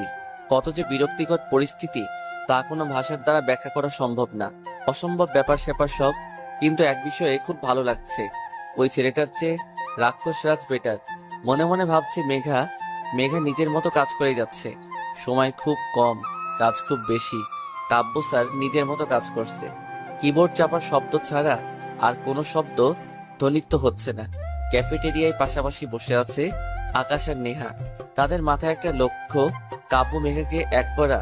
এত ভাবনা চিন্তা পরীক্ষার সময়ও করে না যতটা এখন বসে করছে। তোর মাথায় কোনো আইডিয়া আসলো? নেহা, এটা তোমার ভাষা, আমায় তুই কেন বলছো? যতদিন না তুই আমাদের ফ্যামিলিতে বলতে পারবি ততদিন আমি তোকে তুই বলবো। বাড়াবাড়ি হয়ে যাচ্ছে কিন্তু নেহা। বাড়াবাড়ির তুই দেখেছিস কি? এখন দেখাবো। ওরে বাবা, এখন আমাদের ঝগড়া না, এক থাকতে হবে। আমরা যদি আমার আপু তোমার ভাইয়ার মতো ঝগড়া করি তাহলে কি চলবে? তা ঠিক বলছো, কিন্তু আমি তুই বলবো ফাইনাল। আচ্ছা, আমরা তো ওদের দুজনে অফিসে পাঠিয়ে দিলাম, কিন্তু ওরা কি এক হবে নাকি? বুঝতে পারছি না, কিন্তু এটা বলতে পারি আমার ভাইয়া কোনো মেয়ের দিকে তাকানো তো দূরে তাকে পাত্তা দিবে না। এই, তুমি কি বলতে চাও আমার বোন ছেঁচড়া তোমার ভাইয়ের গলায় ঝুলে যাবে? আজব তো, আমি তা বলেছি নাকি? কি বলতে চাচ্ছ সেটাও তো ক্লিয়ার করে বলছো না। আচ্ছা, আমার ভাই যদি কিছুই না করে, তোমার বোনও যদি কিছুই না করে, তবে কেমনে কি?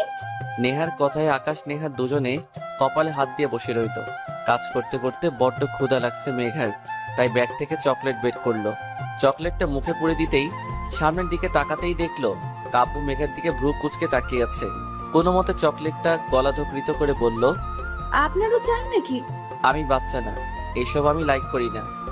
আচ্ছা, এইসব শুধু বাচ্চাদের খাবার কোন বইয়ে লেখা আছে একটু শুনি। স্টুপিড তোমাকেই বলবে। আপনি আমার কথার উত্তর দিতে পারবেন না সেটা বলুন। আমি কি তোমার সাথে কথা বলতে চেয়েছি? অদ্ভুত কথা বলতে বলেছে কে আপনাকে? I know I am cute, dashing, handsome, good looking person. তাই তোমার গায়ে পড়ে কথা বলতে ইচ্ছে হয়, তাই তো? কে বলেছে আপনি কিউট হ্যান ত্যান? আপনি তো পুরাই রাক্ষস। আপনার সাথে কথা বলতে যাব, তাও আমি? হোয়াট? এখন আমি কথা বলতে চাচ্ছি না। Don't disturb me. রাবিশ। অফিসের ক্লান্তিকর দিন শেষ করে বাসায় যাওয়ার পালা। মেঘা দাঁড়িয়ে আছে সিএনজি বা রিক্সার জন্য।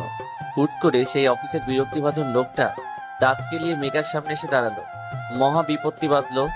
হাই মিস, আমি তো আসিফ, তুমি তো মেঘা। এমন ভাবে তুমি বলছে জানি আমি ওর কলেজের ফ্রেন্ড। হাসি মুখে মাথা নেড়ে হ্যাঁ সূচক উত্তর দিল মেঘা। অফ, কেমন আছো তুমি? তুই গেলে আমি অনেক ভালো থাকবো। বিরক্ত হলেও আবার হাসি মুখে উত্তর দিল, জি ভালো। বাসার সবাই কেমন আছে? এমন ভাবে জিজ্ঞেস করছে বাসার সবাই কেমন আছে, জানি তুই আমার বাসায় সবার জন্য ত্রাণ পাঠাবি নাকি ডোনাল্ড ট্রাম্পকে পাঠিয়ে দিবি। হ্যাঁ ভালোই আছি। বিরক্তিকর ভাবে লোকটা কথা বলে যাচ্ছে। মেঘা পড়েছে মহা বিপদে। এই লোকটার ভাবসাব ভালো লাগছে না। এইদিকে কোনো রিক্সা সিএনজির উদ্দেশ্য পাচ্ছে না। মনে হচ্ছে শহরের সব অটো রিক্সা সিএনজির বাপ মারা গেছে, তার 40-এই সবাই চলে গেছে। গেট দিয়ে কাব্যর গাড়িটা বের হলো। ঠিক মেঘার পাশে এসে গাড়িটা থামায়। কাব্য গাড়ি দরজা খুলে দিয়ে হর্ন বাজাতে লাগলো। উফ, এই লোকটা কি ভালোভাবে বলতে পারে না আমি লিফট দিচ্ছি চলে আসো। এই মুহূর্তে এই লোকটার থেকে কাব্য বেটার অপশন। চারিদিকে অন্ধকার ঘনিয়ে আসছে। বিপদ আপদ কখন হবে, আর একা একটা মেয়ের জন্য বিপদ বলে কয়ে আসে না। মেঘা চট করে লোকটাকে পাশ কাটিয়ে কাব্যর গাড়িতে উঠে পড়ল। কাব্য নিজের মতো গাড়ি চালিয়ে যাচ্ছে। মেঘার দিকে তার কোনো ভ্রুক্ষেপ নেই বললেই চলে। উফ, সিটে গা এড়িয়ে দিলাম।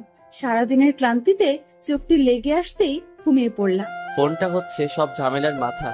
মেঘা ঘুমের রাজ্য রানী হয়ে ঘুরে বেড়াচ্ছিল, আর তখনই রাতে বাধা হয়ে উত্তেজিত হয়ে ডেকে চলেছে মেঘার ফোনটা। চোখ মেলে ফোনটাই তুলতে, এই আপু, তুই কই? কেন? বাসায় যাচ্ছি। রাত 7টা বেজে গেছে আর তুই কেবল বলছিস আমি বাসায় যাচ্ছি। আকাশের কথায় মেঘার মাথায় আকাশ ভেঙে পড়ল। ফোন রেখে চারপাশ তাকিয়ে দেখলো মেঘা ঘুমানোর আগে যেখানে ছিল সেখানে আছে, আর কাব্য ড্রাইভিং সিটে চুপচাপ বসে আছে। এইদিকে আকাশ মনে হয় ফোন থেকে পারলে বেরিয়ে আসবে। তুই ফোন রাখ, যে আমি আটকে আছি, আসছি। স্যার, আমরা কোথায়? যেখানে ছিলাম সেখানে আছি। কিন্তু কেন? আমি কি তোমার ড্রাইভার যে তুমি ঘুমাবা আর আমি ড্রাইভ করব? স্যার, এটা আগে বলতে পারতেন। এটা ঘুমানোর আগে ভাবা উচিত ছিল। ওকে স্যার, আমি ঘুমাবো না। প্লিজ এখন গাড়িটা স্টার্ট করেন। কাব্য হালকা হেসে গাড়ি চালাতে লাগলো। তখনই মেঘা, আমি তোকে আগেই বলেছিলাম রাতে করে তুই বাইরে থাকবি না। কে শুনে আমার কথা? এ বাড়িতে চলে আমার কথা? মা আসলে মেঘাকে থামিয়ে দিয়ে মা আবার বলতে লাগলো, দেখ মেঘা, তোর কাজ করার কোনো দরকার নেই। তুই স্ট্রেস কেন নিচ্ছিস? মা, আমার কিছুই হবে না। সারা জীবন কি এইভাবে বসে থাকলে চলবে আমার? মেঘা, যদি এরপর থেকে কোনোদিন তোর রাতে ফিরতে লেট হয় তো তোর কাজ বন্ধ, এটা মাথায় রাখিস। 15 দিনের জন্য হলেও কাজটা আমায় করতে হবে মা। আমি কিছুই জানি না মেঘা। মেঘার মার ভাঙা রেকর্ড শুরু হয়ে গেছে। নন স্টপ চলতে থাকবে। এখন রাতে মেঘার বাবা আসবে, তার সামনে স্টার জলসা সিরিয়াল হবে। উফ, এর বদলে ডিনার শেষ করে ঘুমিয়ে নেই। মেঘা অফিসে মেঘার কাজের আজ 4র্থ দিন। প্রতিটা দিন মেঘাকে এখন কাব্যর কেবিনে বসে কাজ করতে হয়। কাব্যর সাথে মেঘার কাজ বিষয় ছাড়া কোনো কথা হয় না। যদি বা হয় তার শেষ পরিণতি সেই কথা না বলাই হয়। মেঘা সেই দিকে বিশেষ ভ্রুক্ষেপ নেই। এই কাজটা শেষ হলে মেঘা হাঁপ ছেড়ে বাঁচে।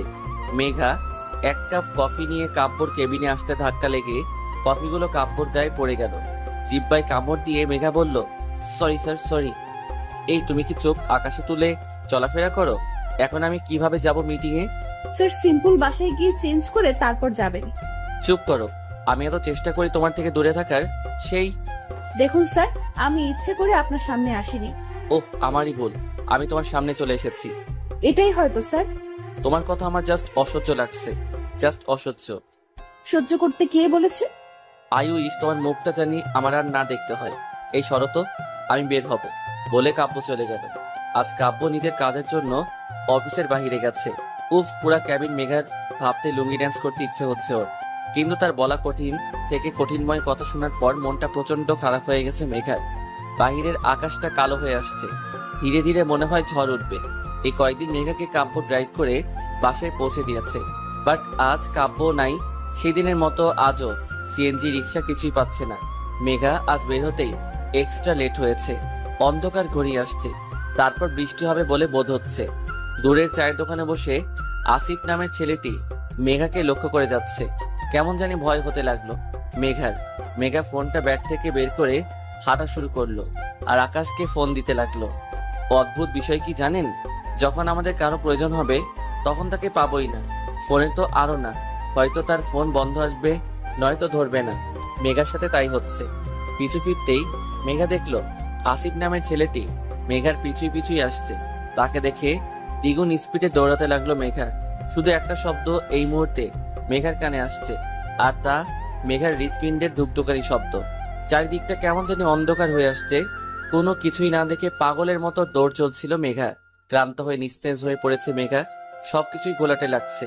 হুট করে সামনের গাড়ির হেডলাইটের আলো চোখে এসে পড়ায় আর কিছুই দেখতে পারল না মেঘা। রাস্তা ধরা লোকজনের ভিড় জমলো, কিন্তু কেন কিছুই আর মাথায় আসছে না মেঘার। রাত 9:30। মেঘার মার প্রেশারটা বেড়েছে, তিনি সোফায় গা এলিয়ে দিয়ে শুয়ে আছেন। আকাশ অস্থিরভাবে পায়চারি করছে আর বারবার মেঘার ফোনে ফোন দিয়ে চলেছে। প্রতিবারের মতো মেঘার ফোনটা অফ আসছে। বাহিরে প্রচুর বৃষ্টি হচ্ছে, এক ঝড় তুফানে এলোমেলো করে দিচ্ছে শান্ত শহরটাকে। আকাশ বসে না থেকে রেইনকোটটা পরে বাইকের চাবিটা নিয়ে যেতেই মেঘার মা বললেন, তোর বাবা 2 দিনের কাজে বাহিরে গেছে, তাকে বিষয়টা জানাবো? না মা, বাবাকে এখন কিছুই বলা ঠিক হবে না। আচ্ছা। আকাশ যেতেই আবার মেঘার মা বলে উঠল, হ্যাঁ রে, মেঘার কিছুই হবে না তো? ভয়ে আকাশের মুখটা চুপসে গেল। আপুর যদি কিছু হয় তার জন্য শুধু সে দায়ী থাকবে, এসব তার জন্য হচ্ছে। আকাশ আর কিছুই না বলে বেরিয়ে গেল। তুমুল বৃষ্টির মধ্যে মেঘাকে আকাশ অনেক জায়গায় খুঁজলো, কিন্তু না পেয়ে বাধ্য হয়ে কাব্যদের বাসায় গেল। 10:20। এই ঝড় বৃষ্টির রাতে কে আসতে পারে তা ভাবে বাড়ির কাজের লোকটা দরজাটা খুলে দিল। চুপ সে ভিজে গেছে আকাশ। আকাশ ভিতরে এসে বলল, কাব্য ভাইয়া বাসায় আছেন? অদ্ভুত ভাবে তাকিয়ে আছে কাজের লোকটি, কোনো উত্তর দিচ্ছে না সে। এবার আকাশ চেঁচিয়ে বলল, কাব্য ভাইয়া বাসায় আছে? আকাশের চিৎকার শুনে নেহা নেমে এসে অবাক হয়ে গেল। এই বৃষ্টির রাতে সে এখানে? তুমি এখানে কি করছো? কাব্য ভাইয়া কই? কেন উপরে? আকাশ নেহার হাত ধরে উপরের দিকে নিয়ে গেল। নেহাকে আর কোনো কথা বলার সুযোগ দিল না। কাব্যর রুমের সামনে এসে নেহা অনেকক্ষণ ধরে ডেকে যাচ্ছে। কাব্যর কোনো সারা শব্দ পাচ্ছে না। অনেকক্ষণ পর কাব্য উঠে এসে বলল, কি হয়েছে নেহা? চোখ ডলতে ডলতে এসে দরজা খুলে দাঁড়ালো। আকাশকে দেখে কাব্য অনেকটা হতবাক হলো। এই ছেলেটা এত রাতে এখানে কি করছে? ভাইয়া, আপনি মেঘা আপুকে দেখেছিলেন? কেন, মেঘা বাসায় ফিরেনি?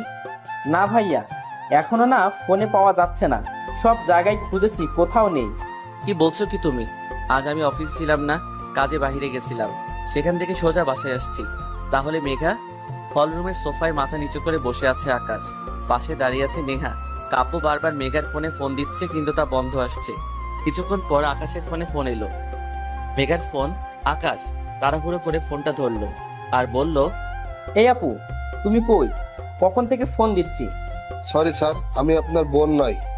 তো আপনি কি? আমার বোন কই? স্যার, আপনার বোনের অ্যাক্সিডেন্ট হয়েছে, সিটি হাসপাতালে আছে। এইটুকু শুনে আকাশের হাত থেকে ফোনটা পড়ে গেল। কাব্য এসে আকাশকে ধরলো, বলল, কি হয়েছে? আপুর অ্যাক্সিডেন্ট হয়েছে? কই আছে, কোন হসপিটালে? City hospital. কাব্য দৌড়ে গাড়ির চাবিটা নিয়ে বেরিয়ে পড়লো।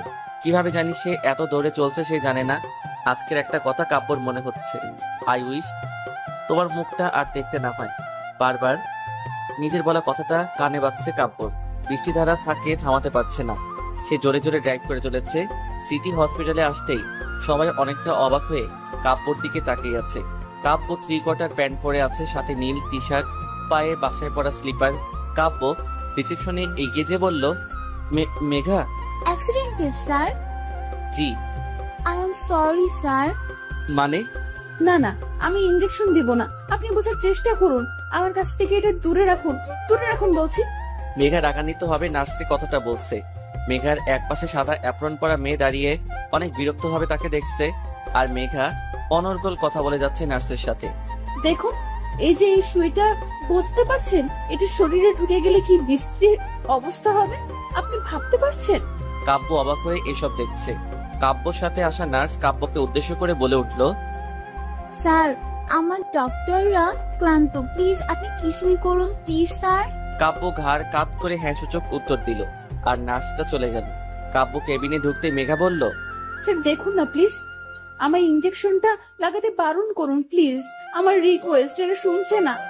মেঘা তোমার মাথায় দেখো কতটা লেগেছে, এটা তোমায় নিতে হবে, বাচ্চাদের মতো করো না। নো, আমি নিব না, একদম ক্লিয়ার। মেঘা তুমি কি বাচ্চা যে এত ছোট ইনজেকশন তোমার অনেক বড় ক্ষতি হয়ে যাবে?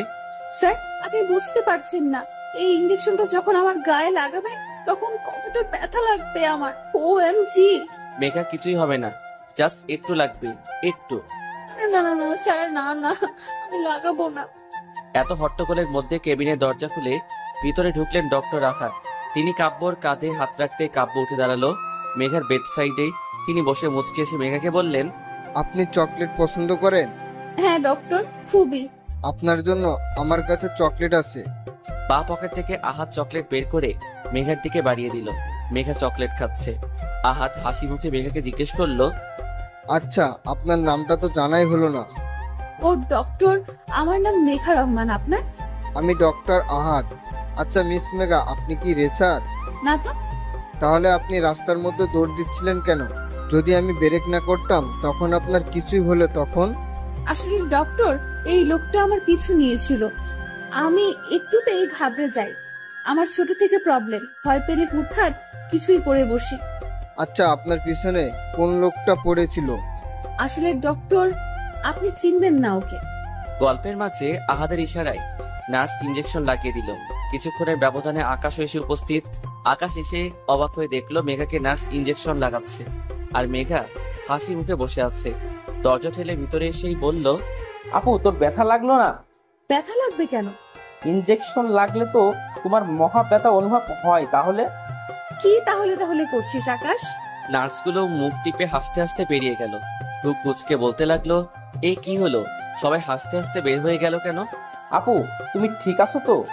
ওহ কেমন, আকাশ ও মেঘা ওর খারাপ থাকার কথা না, কিন্তু ওর জন্য আর বাকি সবাই খারাপ থাকবে। ওকে দেখুন স্যার, আপনি আমায় এভাবে বলতে পারেন না। আমি তোমায় বলিনি মেঘা। কিন্তু কথাটা তো আমার জন্য ছিল স্যার। ওয়াও, তুমি বুঝতে পেরেছো তাহলে? তোমার মতো বাচ্চা কাচ্চা মানুষ আবার কথা বোঝে? আমি মোটেও বাচ্চা নই। শাট আপ মেঘা, এটা একটা হসপিটাল, ঝগড়া করার প্লেস না। কিন্তু আপনি। Shut up. কাব্যর কথায় মুখ ফুলিয়ে বসে থাকলো মেঘা। কাব্য ডক্টর আহাদের সাথে হ্যান্ডশেক করতে করতে বলল, হ্যালো ডক্টর, আমি আয়ান মাহমুদ, কাব্য চৌধুরী। হ্যালো, আমি মাসুদ রায়হান আহমেদ। ডক্টর, আপনাকে মেনি মেনি থ্যাঙ্কস।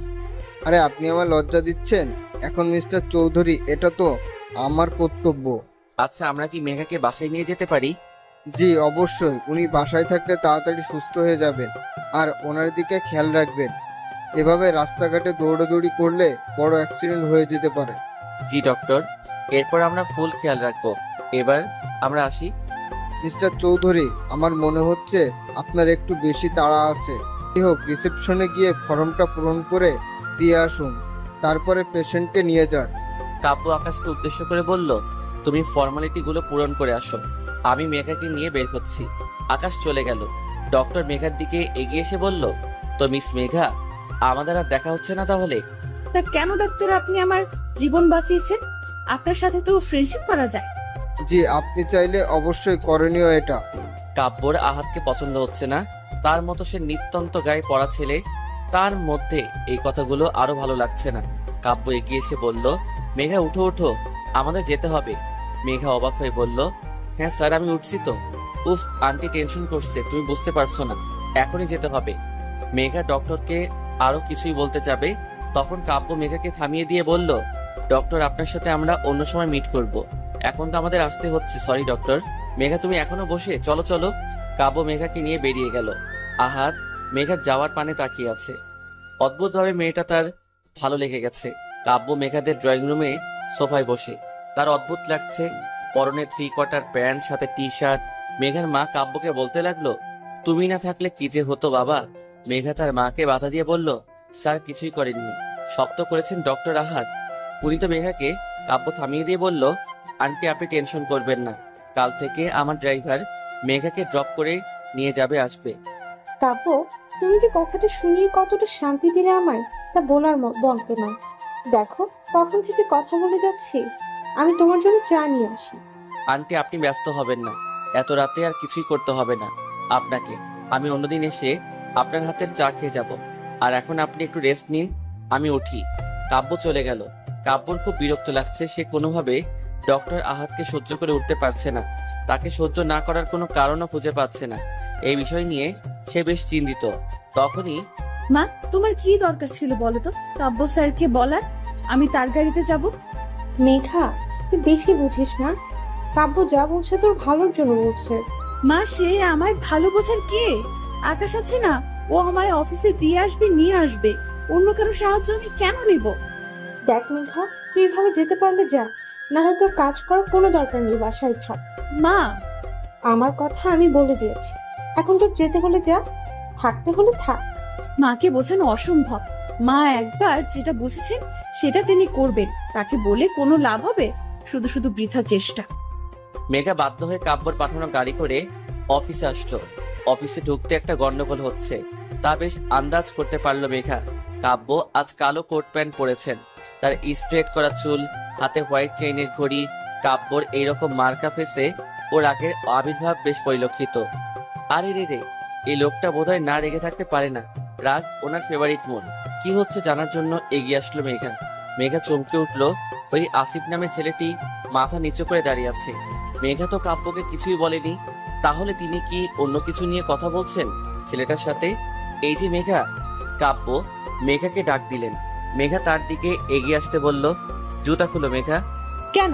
জুতা কেন খুলতে যাব স্যার? আমি বলেছি তাই খুলবা, এত প্রশ্ন করছো কেন? এই লোকটা কোনো কথা ঠিকঠাক বলতে পারে না, ঘুরিয়ে পিছিয়ে জিলিপির প্যাচ করতে হবে। আমার তো মনে হয় জিলিপির প্যাচ উনি আবিষ্কার করেছে। মেঘা তোমার ভাবনা চিন্তা শেষ হয়েছে? জি জি স্যার। মেঘা মনে মনে ভাবছে, তাও টের পেয়ে যাচ্ছে না জুতাটা খুলে নি। জুতাটা খুলে হাতে ধরতেই কাব্য আবার বলে উঠলো, যাও মেঘা মারো। মেঘা হা হয়ে কাব্যর দিকে তাকালো। কাব্য কি বলতে চাচ্ছে? মেঘা এখন এই জুতা দিয়ে ওই লোকটাকে মারবে? আরে জ্বালা, আমি তো জীবনে একটা মশাকে মারিনি, মশারও তো ফ্যামিলি আছে। এর কথা ভেবে আর উনি বলছেন আমি ওই ছেলেটাকে মারবো? মনে মনে ভাবছে মেঘা। কি হলো মেঘা, তুমি দাঁড়িয়ে আছো কেন? আমার কথা কি তোমার কানে যাচ্ছে না? মেঘা ঢোক গিলে এগিয়ে গেল, কারণ মেঘা যদি না যায় কাব্য এখন ফায়ারফক্সের মতো ফায়ারিং করবে। মেঘা জুতা হাতে কাঁচোমাচো হয়ে দাঁড়িয়ে আছে। এখন কি আমি এই লোকটাকে জুতা দিয়ে চড় মারবো? সাংঘাতিক ব্যাপার সেপার। হুট করে কাব্য মেঘার ঠিক আমার পিছনে দাঁড়িয়ে পড়লো, আর মেঘা তার দিকে তাকাতে কাব্য মেঘার হাত ধরে আসিফ নামের ছেলেটাকে পটাশ পটাশ করে সশব্দে দুইটা চর বসিয়ে দিল। কাব্য মেঘার হাত ছেড়ে দিতেই মেঘা সরে দাঁড়ালো। আসিফ কিছুই বলতে যাবে, তখনই তাকে দারোয়ান দিয়ে গলাধকরণ করে বের করে দেওয়া হলো। কাব্য সবার দিকে তাকিয়ে বলল, ড্রামা শেষ, এখন যে যার কাজে যাও। কাব্য নিজের ক্যাবিনে গেল, মেঘা তার পিছু পিছুই গেল। কাব্য খুব শান্ত হয়ে বসে ল্যাপটপ টিপছে। মেঘা ভাবছে, কি মানুষ রে বাবা, কিছুক্ষণ আগে মহাভারত সিরিয়ালের মতো যুদ্ধক্ষেত্র রূপ কর্মকাণ্ড শেষ করে চুপচাপ বসে আছেন। ভাবা যায় সব, নিজের জায়গায় বসে আছে কিন্তু ঠিক শান্তি পাচ্ছে না। আসলে কিভাবে কি হলো না শুনে কিছুতেই শান্তি হচ্ছে না মেঘার। স্যার আপনি কিভাবে বুঝলেন ওই আসিফ ছেলেটি আমার সাথে নোংরা কিছুই করতে চেয়েছে? আমি তোমার মতো বাচ্চা না মেঘা। স্যার আমিও বাচ্চা না, আর বাচ্চা হলে কি এত বড় প্রজেক্ট হ্যান্ডেল করতে পারতাম বলুন? ও আচ্ছা, এত বড় প্রজেক্ট হ্যান্ডেল যখন করছো তখন নিজে বুঝে নাও। কি নিজে বুঝে নাও? প্লিজ স্যার আপনি বলুন না কিভাবে বুঝলেন? মিস মেঘা রহমান, আমি তোমার মতো কাঁচা মাথা নিয়ে বিজনেস করি না। তুমি হয়তো জানো না বা চোখ খুলে চলাফেরা করো না, তাহলে আমার অফিসের সামনে লাগানো সিসি ক্যামেরাটা দেখতে পেতে। ও আমি তো দেখিনি। প্রয়োজনের জিনিস তোমার চোখে পড়বে না, কিন্তু অপ্রয়োজনের জিনিস ঠিকই চোখে পড়বে। আসিফ না আসিফ, ও তো অনেকদিন ধরে কাজ করে আসছে স্যার, তাহলে ওর কেন মনে নেই? আসলে অপরাধী যখন অপরাধ করে তখন কোনো না কোনো ভুল অবশ্যই করে, যা আসিফকে দেখলে স্পষ্ট বোঝা যায়। ইস, ডক্টর আহাদ আমায় না বাঁচালে আজ আমার খবর দৈনিক সমাচারে বড় বড় হেডলাইনে লেখা হতো। কত ভালো মানুষ তিনি। মেঘার কথায় কাব্য তেলে বেগুনে জ্বলে উঠছে, কিন্তু প্রকাশ্যে কিছুই না বলে ধমক দিয়ে থামিয়ে দিল মেঘাকে। মেঘা কাজ করছে, হুট করে তার ফোনটা বেজে উঠলো। সে ফোনটা রিসিভ করে অপরপক্ষ কি যে বলল তা শুনে সে উত্তর দিল, আমি আসছি। মেঘা কাব্যর দিকে তাকাতেই দেখলো তার ফোন কলে সে চরম বিরক্ত। মেঘা কাব্যর দিকে তাকিয়ে হাসার চেষ্টা করলো আর বলল, স্যার আমি একটু ক্যান্টিন থেকে আসছি। ক্যাফেটেরিয়াতে মেঘা আর ডক্টর আহাদ পাশাপাশি বসে আছে। বেশ হাসি উজ্জ্বল চেহারা ডক্টর আহাদের। তো মিস মেঘা, আপনি এখন কেমন আছেন? আমি তো ভালো আছি। আপনি হুট করে আমার অফিসে? এদিক দিয়ে যাচ্ছিলাম তো ভাবলাম একবার আপনার খোঁজ নিয়ে যাই। ও আচ্ছা। তো কি চলছে, সব ঠিকঠাক তো? ডক্টর আহাদের কথায় পিছন থেকে কাব্য উত্তর দিল, আরে ডক্টর আপনি? কাব্য মেঘার কাছে এসে কাব্য একটা চেয়ার টেনে মেঘার সাইডে বসলো। কাব্যকে এখানে অনাকাঙ্ক্ষিতভাবে দেখে মেঘা আহাদ দুজনে অনেকটা শক, কিন্তু কাব্য খুবই নর্মাল বিহেভ করছে। মিস্টার চৌধুরী, আপনি এখানে? আরে ডক্টর, মেঘা আপনাকে বলেনি আমি ওর বস? আসলে আমি সেটা বলিনি, বলছি আপনি হুট করেই ক্যান্টিনে? ওহ ডক্টর, এটা লাঞ্চ টাইম, সেজন্য আসলাম। প্রচন্ড রকম ক্ষুধা লেগেছে, আমরা কিছু অর্ডার করি? স্যার আমার জন্য চকলেট কেক অবশ্য করবেন। ওকে মেঘা। ডক্টর আহাদ আপনার জন্য স্পেশাল কিছু? ডক্টর আহাদের অনেক বিরক্ত লাগছে। তিনি মেঘার আর তার মাঝে তৃতীয় ব্যক্তিকে এই মুহূর্তে পছন্দ করছেন না, কিন্তু মিস্টার চৌধুরী যে কোথা থেকে উড়ে এসে জুড়ে বসলেন তা নিয়ে বেশ চিন্তিত দেখা যাচ্ছে তাকে। মেঘা কেকটা কেমন? কাব্যর কথায় ডক্টর আহাদ ট্যাপ ট্যাপ চোখে মেঘার দিকে তাকালো। মেঘার তেমন ভাবান্তর হলো না, সে বেশ খেতে খেতে উত্তর দিল, অনেক tasty sir, let me taste. Kavya মেঘার কেকটা থেকে এক বাইট নিতেই ডক্টর আহাদ অনেকটা হতবাক হয়ে গেল। এসব কি করছেন মিস্টার চৌধুরী? তিনি কি বোঝাতে চাচ্ছেন আমায়? না, মেঘার ব্যাপারটা নিয়ে ফার্স্ট ভাবতে হবে দেখছি। মিস্টার আহাদ কিছুই বলছে না। কাব্য মেঘার সাথে অহেতুক কথা বলছে, যারা কোনো মানে কাব্য নিজে খুঁজে পাচ্ছে না। খাবার শেষ করে কাব্য আবার মেঘাকে বলল, মেঘা চলো, আমাদের এখন মিটিং এ যেতে হবে। স্যার আমার আবার কিসের মিটিং? আরে মেঘা, তুমি বারবার ভুলে যাও, এটা কি হয় নাকি? চলো ফার্স্ট। মেঘা কাব্যর কথার কিছুই বুঝছে না। সে ডক্টর আহাদকে বলল, সরি মিস্টার আহাদ, আজ আমি একটু ব্যস্ত, আমরা অন্য কোনো একদিন দেখা করে নিই। ওকে মেঘা, কোনো সমস্যা নেই। কাব্য মেঘাকে নিজের সাথে করে নিয়ে গেল। ব্যাপারটা মিস্টার আহাদের তেমন সুবিধার ঠেকলো না। তিনি সন্দেহ দৃষ্টিতে বারবার কাব্যর দিকে তাকাচ্ছেন। আহাদ গম্ভীরভাবে কিছুই ভাবতে বসে গেল।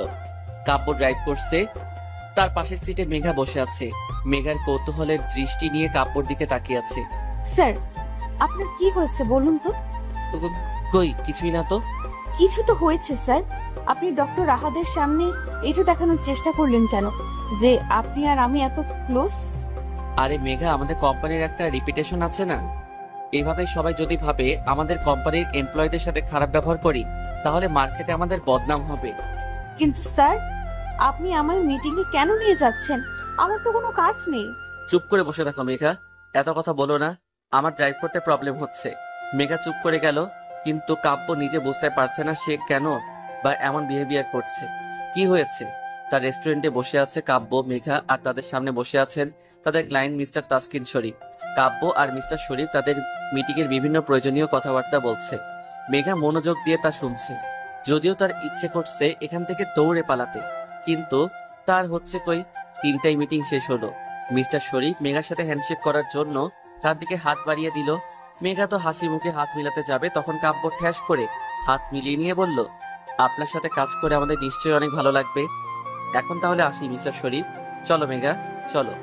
কাব্যর এমন অদ্ভুত বিহেভিয়ার মিস্টার শরীফ আর মেঘা দুজনেই হতবাক। কি হয়েছে তা জানতে হবে মেঘার।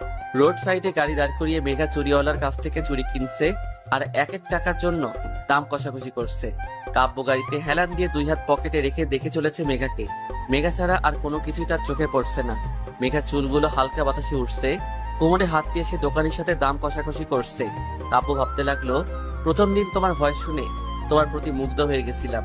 আমি তখন ভেবেছিলাম এমন ভয়েস আর কারো হতে পারে না, কারো না। তোমায় যেদিন দেখতে গেলাম, বিশ্বাস করো তোমার প্রতি আকর্ষণটা আরো বেড়ে গেছিল। তোমায় গাঢ় নীল রঙের শাড়িতে দেখে তোমার কাছের চুড়িগুলো ঝনঝন শব্দ করে বড্ড জ্বালাচ্ছিল আমায়। কিন্তু নিয়তি হয়তো আমাদের নিয়ে অন্য কিছুই লিখেছিল, তাই তো তুমি আমার হলে না। হয়ে গেল তোমার সাথে আমার এক মহাযুদ্ধ কাহিনী। সেদিন তোমার মুখে ওই হাড়ের ডক্টর আহাদের নামে এত গল্প শুনে আমার ইচ্ছা করছিল হাড় ডাক্তারকে খুন করি। পরে বুঝলাম আমি তার প্রতি জেলাস, আর আসিফকে আমার খুন করতে ইচ্ছে হয়েছিল। ওর এত সাহস তোমার দিকে চোখ তুলে তাকায়, এসব থেকে হিসাব করে বুঝলাম আমি তোমায় ভালোবাসি কি। I love you Megha. Kavya হাসি নিয়ে মেঘার দিকে তাকিয়ে হতাশ হয়ে গেল। এই বাচ্চাকে এখন কিভাবে বোঝাবে সে? 1 ডজন চুরির জন্য কিভাবে ঝগড়া করছে। আল্লাহ, এই পিচিটাকে আমার ভালোবাসতে হলো। কাব্য মেঘার কাছে এগিয়ে গিয়ে চুরিওয়ালার পুরা ঝুড়িটা তুলে মেঘার হাতে দিল। চুরির দামের দ্বিগুণ টাকা চুরিওয়ালাকে দিল। খুশিতে গদগদ হয়ে চুরিওয়ালা চলে গেল। মেঘা ট্যাপ ট্যাপ চোখে কাপড় দিকে তাকিয়ে আছে। তখনই, স্যার এতগুলো চুরির আমি কি করব? রাখতে হলে রাখো, না হয় ফেলে দাও। স্যার আপনি কি পাগল নাকি? এতগুলো টাকা দিয়ে কিনে ফেলে দেব? তাহলে রাখো নিজের কাছে। স্যার আপনি আমায় এত চুরি কিনে দিচ্ছেনই বা কেন? তুমি না আমার কাছে 20 টাকা পাও? পাই তো। কেন স্যার, ওই টাকা তো কি এখন আমায় দেবেন? না, এখন তুমি আমায় চুরির টাকা দিবা মিস মেঘা। কি? আমি কি আপনার কাছে 3000 টাকার চুরি কিনে চেয়েছি? আমি আপনার চুরি নিবই না, বুঝলেন? নামো। কাব্য গাড়ি থামিয়ে মেঘাকে নামতে বলল। মেঘা অবাক হয়ে কাব্যর দিকে তাকালো আর বলল, কেন? চুরি ঝুড়িটা নাও আর নামো গাড়ি থেকে। মেঘা অবাক হয়ে ঝুড়িটা নিয়ে নামলো আর কাব্যর দিকে হা করে তাকিয়ে আছে। মিস মেঘা, এখন তুমি ভাবো আমার 3000 টাকা কিভাবে দিবে। টেবিল মার্কা হাসি দিয়ে কাব্য গাড়ি নিয়ে মেঘার সামনে শো করে চলে গেল। কি হলো এটা বোঝার জন্য মেঘা চারদিকে তাকাতে দেখলো। এ কি, কাব্য মেঘাকে ওর বাসার সামনে নামিয়ে দিয়ে এত সহজে ঝুড়ি ধরিয়ে দিয়ে চলে গেল। আর মেঘা বোকার মতো বক বক করে আস্তে আস্তে বাহিরের দিকে খেয়াল করলো না। মেঘা ভাবলো না এখন চুপচাপ বাসায় ঢুকতে হবে।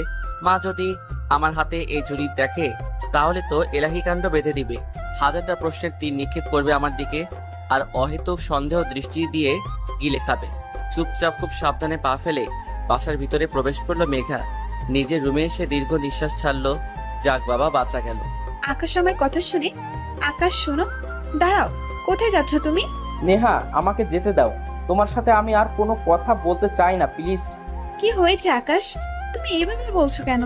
দেখো নেহা, তোমার জন্য আমি আমার বেচারি বোনটার এই অবস্থা করেছি। শুধুমাত্র আমার জন্য মাকে এত টেনশন কাটাতে হয়েছে। আমার জন্য আপু এত বড় বিপদের মুখ থেকে ফিরে এসেছে। প্লিজ নেহা, আমি আর কিছুই করতে পারবো না। আমার বোনকে আমি ভালোবাসি, তার ক্ষতি আমি আর করতে পারি না। ঠিক আছে আকাশ, আমরা আর এসব করব না, ফাইন? না নেহা, তুমি আমায় ভুলে যাও।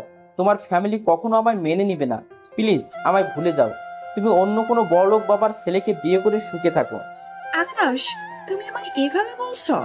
আমি বাধ্য হচ্ছি নেহা, পরিস্থিতি এর জন্য আমি বাধ্য হয়েছি। নতুন কাউকে পেয়েছো? সি নেহা, তুমি আমায় এমন ছেলে ভাবো? আমি আর কাউকে নিজের জীবনের সাথে জড়াবো না নেহা। সত্যি বলতে আমি পারবো না। তাহলে কি আমি আর কোনোদিন তোমার সাথে কথা বলতে পারবো না? না, আজ থেকে তুমি আমার সাথে যোগাযোগ করার চেষ্টা করো না। ভালো থেকো। আকাশ চলে যাচ্ছে। নেহা আকাশের যাওয়ার পানে তাকিয়ে আছে। আকাশ একবারও ফিরে নেহার দিকে তাকাচ্ছে না।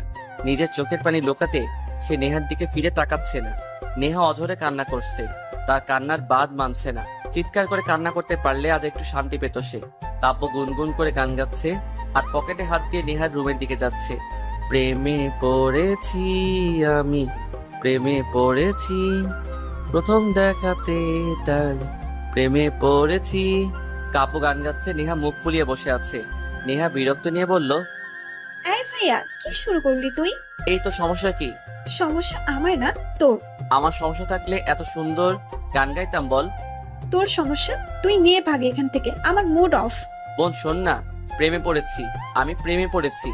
অনেক সুন্দর গান ভাইয়া, এখন যা। এই তুই কি বুঝছিস না আমার অবস্থা? শুনতে পাচ্ছিস না তুই? কি শুনবো? মনের কথা। কই গিয়ে শুনবো? দুয়ারে গিয়ে শোন। হ্যাঁ, খেয়ে দিয়ে কাজ নেই এই রাতের বেলা, আমি মানুষের মার খেতে যাই।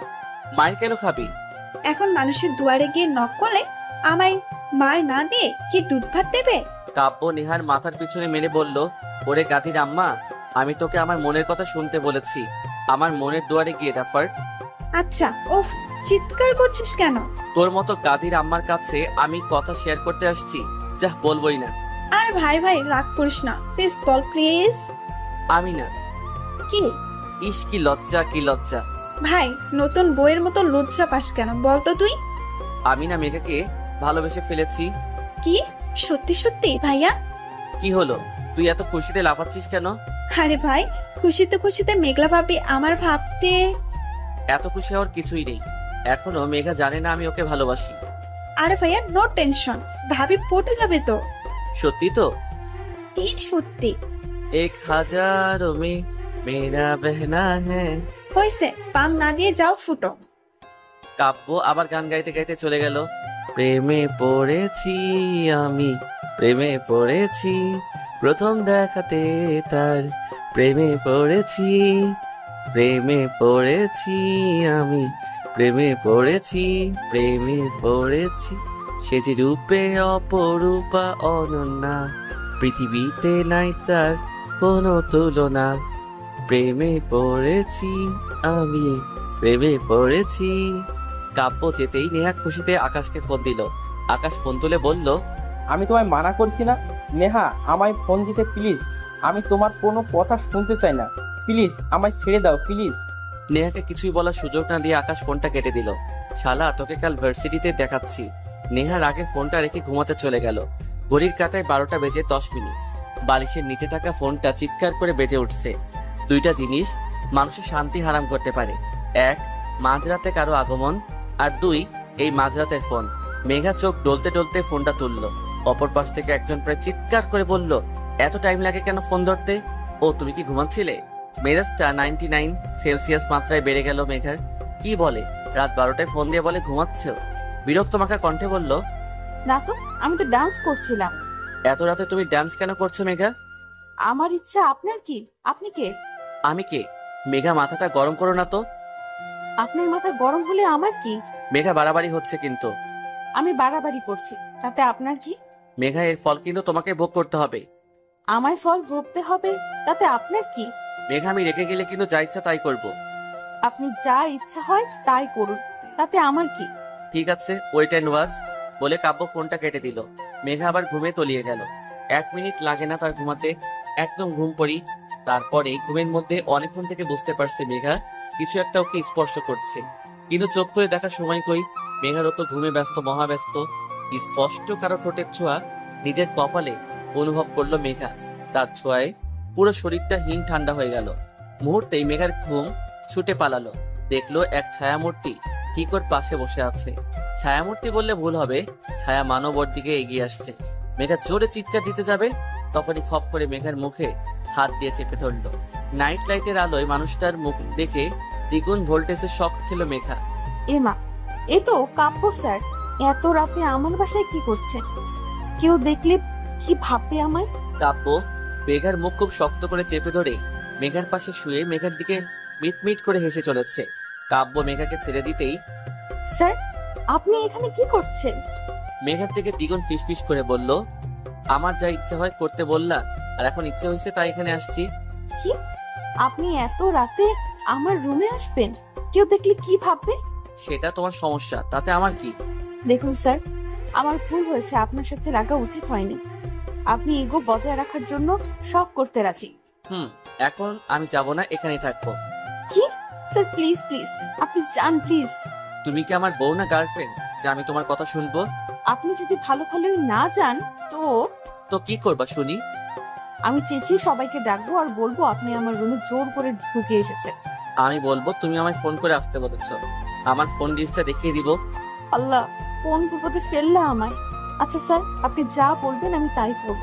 কাব্য পা দোলাচ্ছিল। মেঘার কথায় রীতিমতো খুব উৎসাহের সঙ্গে এগিয়ে এসে বলল, যা বলবো তাই করবা? হ্যাঁ স্যার, তাই করব, বলেন। মেঘা কাব্যর হাত ধরে টেনে তুলল আর প্রায় ধাক্কাধাক্কি করে বেলকুনিতে নিয়ে গেল। স্যার এখন আপনি যান প্লিজ স্যার। এমন ধাক্কা দিয়ে বের করছো কেন? ভালোবেসে তো বলতে পারো নাকি? মুখটা বাংলার পাঁচ করে বলল কথাটা। স্যার আপনি প্লিজ যান তো।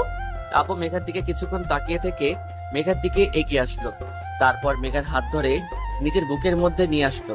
কাব্যর বিহেভিয়ারে মেঘা অনেকটা শক, কিছুই বলার ভাষা খুঁজে পাচ্ছে না। কাব্য আস্তে আস্তে নিজের গালের সাথে মেঘার গাল ছোঁয়ালো। মেঘার কানের কাছে মুখ দিয়ে ফিসফিস করে বলল, কালো নীল শাড়ি আর হাত ভর্তি কাচের চুড়ি পরে আমার সামনে দাঁড়াবা, আর এটাই তোমার শাস্তি। কাব্য লক্ষ্য করলো মেঘা চুপটি করে দাঁড়িয়ে আছে। মেঘাকে ছেড়ে দিয়ে কাব্য ডেভিল টাইপের হাসি দিয়ে যেখান থেকে এসেছিল সেখান দিয়ে চলে গেল। মেঘা ঘরে এসে হাঁপ ছেড়ে বাঁচল। না, কাল শনি আছে কপালে, এটা ভেবে আবার গভীর ঘুমে আচ্ছন্ন হয়ে গেল মেঘা। আজ মেঘা গাঢ় নীল রঙের শাড়িটা পরে নিল। কাব্যর কথা অনুযায়ী হাতে নীল কাচের চুড়ি পরে নিল। অদ্ভুত হলেও সত্যি, প্রথমবার মেঘার কোনো ছেলের জন্য সাজতে ভালো লাগছে। কিছুই অবাধ্য অনুভূতি বেপরোয়া হয়ে উঠেছে। হালকা হাসি ঠোঁটের কোণে লেগে আছে মেঘার। হয়ে নিচে আসতেই আকাশ বলল, পুসপুস হতা হ্যাঁ। কি ব্যাপার? কিছুই না, তোমার কি ব্যাপার? আমার আবার কি ব্যাপার হবে? উপন্যাসের হিরোইন সেজে কোথায় পাড়ি জমাচ্ছ? কোথাও না, বাজে কথা বলা বন্ধ কর, অশিক্ষিত। আরে আমি। চুপ কর। 2-4টা ধমক দিয়ে বাসা থেকে বের হলো মেঘা। অফিসে আসতে একটু লেট হয়ে গেল, ট্রাফিক জ্যামের জন্য লেট হয়েছে। অফিসে ঢুকতে কলিগ রিয়ান হাঁ করে তাকিয়ে আছে মেঘার দিকে।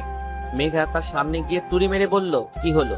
তিনি বুকে হাত দিয়ে বলল, হাই, ঘায়ল করে দিচ্ছ তুমি আমায়। এইখানটাতে চিনচিন ব্যথা করছে তো।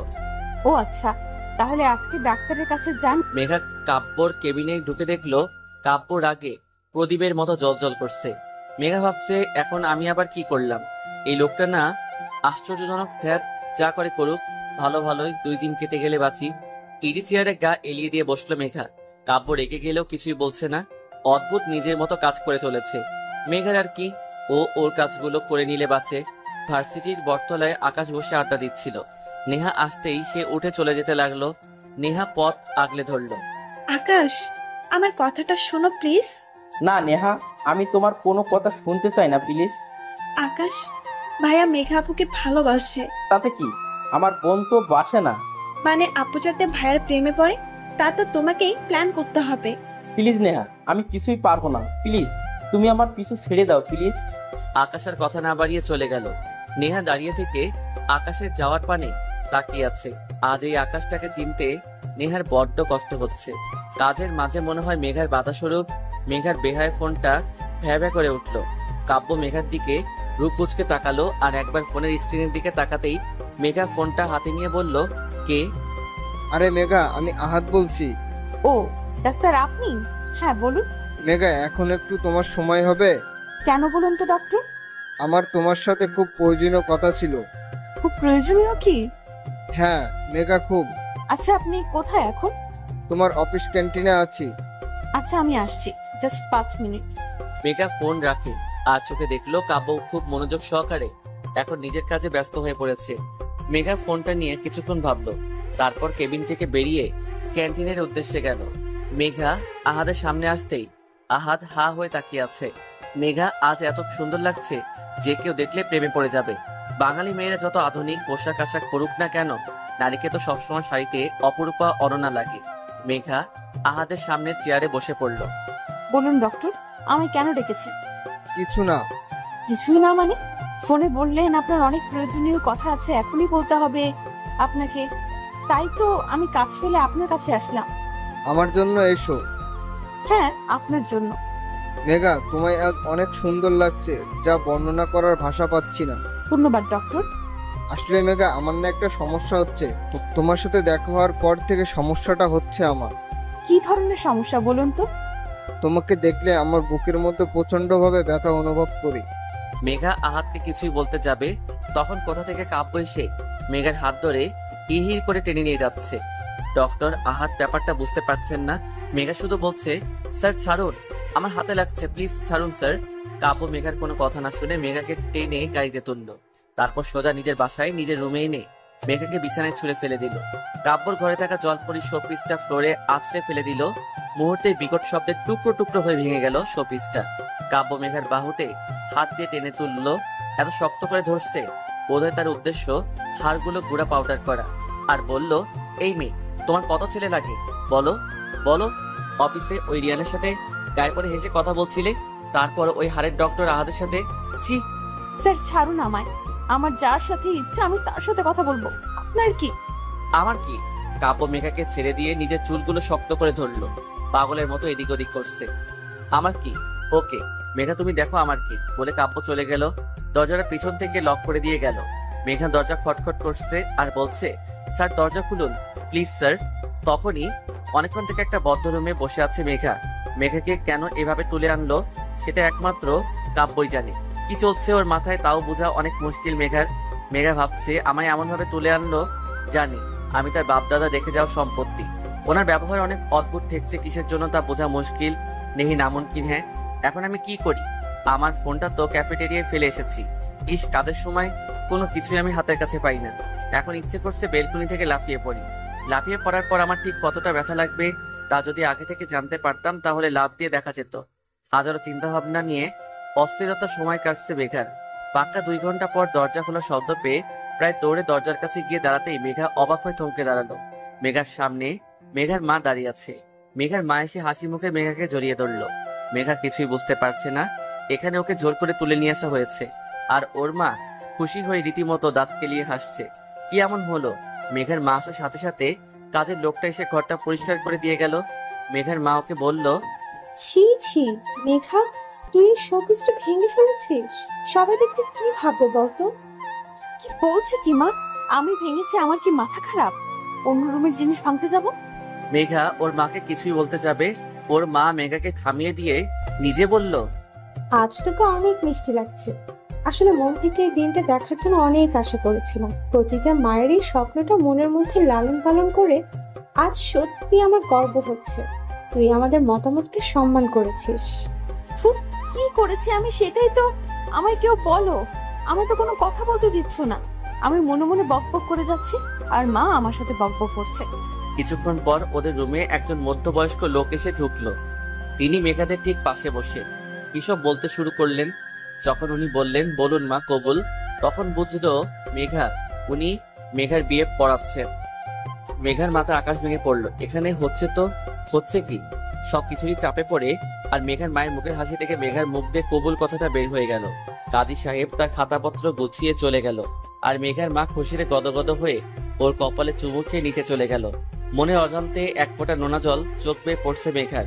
উঠে দাঁড়িয়ে জানালার কাছে দাঁড়ালো মেঘা। কারো হাতের স্পর্শ বিরক্ত হয়ে পিছনে ঘুরে দেখলো আকাশ। বিরক্ত নিয়ে বলল, মেঘা কি চাই তোর? কিছুই না। তো যা না। না, যাব না। কি হয়েছে আপু? এসব কি হচ্ছে ভাই? আমি কিছুই বুঝতে পারছি না। আপু সত্যি তুমি কিছুই জানো না? না। তো শোনো, এই 2 ঘন্টা আগে কাব্যর ভাইয়ের মাকে ফোন দেয় আর বলে তাদের বাড়ি মানে এখানে চলে আসতে। কাব্য ভাইয়া নাকি তোমায় বিয়ে করতে রাজি আর তুমি নাকি তাতে মত দিয়েছো। তাই মা খুশিতে গদগদ হয়ে আমায় ধরে এখানে নিয়ে আসলো। তোমাদের মতো যদি আবার চেঞ্জ হয়, তাই 2 ঘন্টার মধ্যে কাজী ডেকে ঘরোয়াভাবে তোমাদের বিয়ে দিয়ে দেওয়া হলো। এইসব আমি তো কিছুই জানি না। আমি এত জানি না, কিন্তু আপু একটা কথা বলো, সত্যি কি তোমার মনের মধ্যে কাব্য ভাইকে নিয়ে কোনো অনুভূতি নেই? আকাশের কথায় মেঘা চুপ হয়ে গেল। ঘুরে তাকালো বাহিরের আকাশটার দিকে। সত্যি কি নেই কোনো অনুভূতি? যদি নাই থাকতো তাহলে উনি এত কাছে আসলে আমার অনুভূতিগুলো বেপরোয়া হয়ে উঠে কেন? আর আজ তার জন্য এত সাজ আমি কেন করছি? শুধুমাত্র তার শাস্তি থেকে মুক্তি পাবো বলে নাকি? আমি তাকে ভালোবেসে ফেলেছি। ইস, আমি মাথায় হাত দিয়ে ভাবতে লাগলাম কত বড় ডাফার আমি।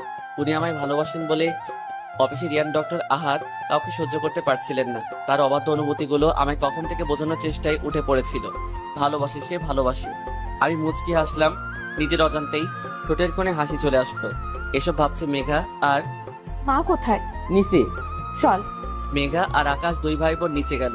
সেখানে মেঘার মা আর কাব্যর মা বসে গল্প করছে। পাশের সোফায় কাব্য বসে ফোনে কি জানি ঘাটাঘাটি করছে। মেঘা যে এসেছে তার দিকে তার কোনো খেয়ালই নেই। অপর পাশে দেখলো নেহা দাঁড়িয়ে আছে। মেঘা কাব্যর সামনে সোফায় গিয়ে বসে পড়লো। সোফার হাতলে গা এলিয়ে বসলো আকাশ। মেঘার মা আর কাব্যর মার গল্প শুনতে লাগলো। তারা হেসে হেসে কথা বলছে। দেখ বান্ধবী, আমাদের ছোটবেলার স্বপ্ন ছিল আমার ছেলের সাথে তোর মেয়ের বিয়ে দিব। আজ দেখ পূরণ হয়ে গেল। হ্যাঁ রে, আমাদের স্বপ্ন যে বাস্তব হবে তা ভাবতে পারিনি। 2 জন পুরানো কালের বান্ধবী যখন একসাথে হয় তখন হাজার গল্পের ঝুড়ি খুলে বসে। আকাশ মেঘার কানের কাছে এসে ফিসফিস করে বলছে, আপু 1 ঘন্টা হয়ে গেল, সে কখনো থেকে শুনেছি একটু রেস্ট দিলে হয় না বল? মেঘা হাসি চেপে আকাশের পিঠে আস্তে করে থাপ্পড় দিল। তাতে কাব্য আর চোখে মেঘার দিকে তাকালো, আবার চোখ নামিয়ে যা করছিল তাতে ব্যস্ত হয়ে পড়ল। তার এমন বিহেভিয়ারে মেঘার মনে হচ্ছে তিনি ভাব দেখাচ্ছেন মেঘার প্রতি। হুট করে কাব্যর বোন বলল, মা, আমি তোমায় কিছু বলতে চাই। পরে শুনবো। মা, এখনই শুনতে হবে। আর মা, আমি আকাশকে ভালোবাসি। আকাশও আমায় ভালোবাসে। আমি আকাশকে ছাড়া কাউকে বিয়ে করব না। মেঘা বসা থেকে উঠে দাঁড়ালো। আকাশের দিকে অগ্নিময় দৃষ্টি নিক্ষেপ করে দিল মেঘা। আকাশ ভয় চুপসে আছে। কাব্যর মা আর মেঘার মা হা হা হা করে হেসে উঠল। তোমরা যে 2 বছর ধরে রিলেশনে আছো, তা আমি আর তোমার মা আগে থেকে জানতাম, কিন্তু প্রকাশ কিছুই করেনি। দেখো মা, আমার ছেলের তো এখনো নিজের পায়ে দাঁড়াতে কিছুই সময়ের প্রয়োজন, তাই এই বিষয় নিয়ে আমরা তেমন ভাবিনি।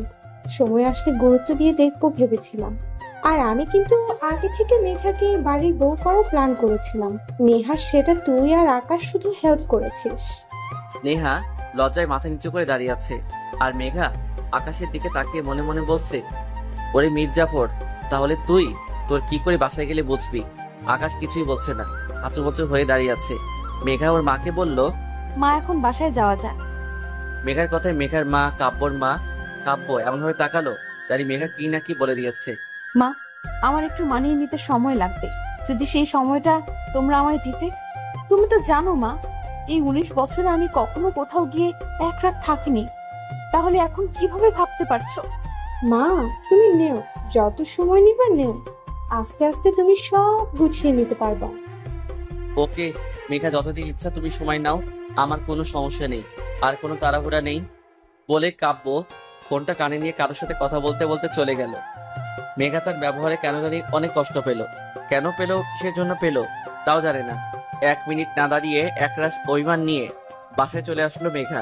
মেঘার সামনে আকাশ চুপচাপ বসে আছে, ওর মুখ থেকে কোনো কথা বের হচ্ছে না। তুই তো মির্জাফর পদবী কি ফেল করলি? তোর কি শাস্তি হওয়া উচিত? আপু, আমি তো প্রেম করেছি, চুরি তো করিনি বল। বাবা, কি আর শাহিরি! হ্যাঁ, বাচ্চা ছেলেকে এভাবে ভয় দেখাচ্ছিস কেন? ভাই তুই বাচ্চা। তো সব লোক রাজি তো কেয়া করেগা কাজী।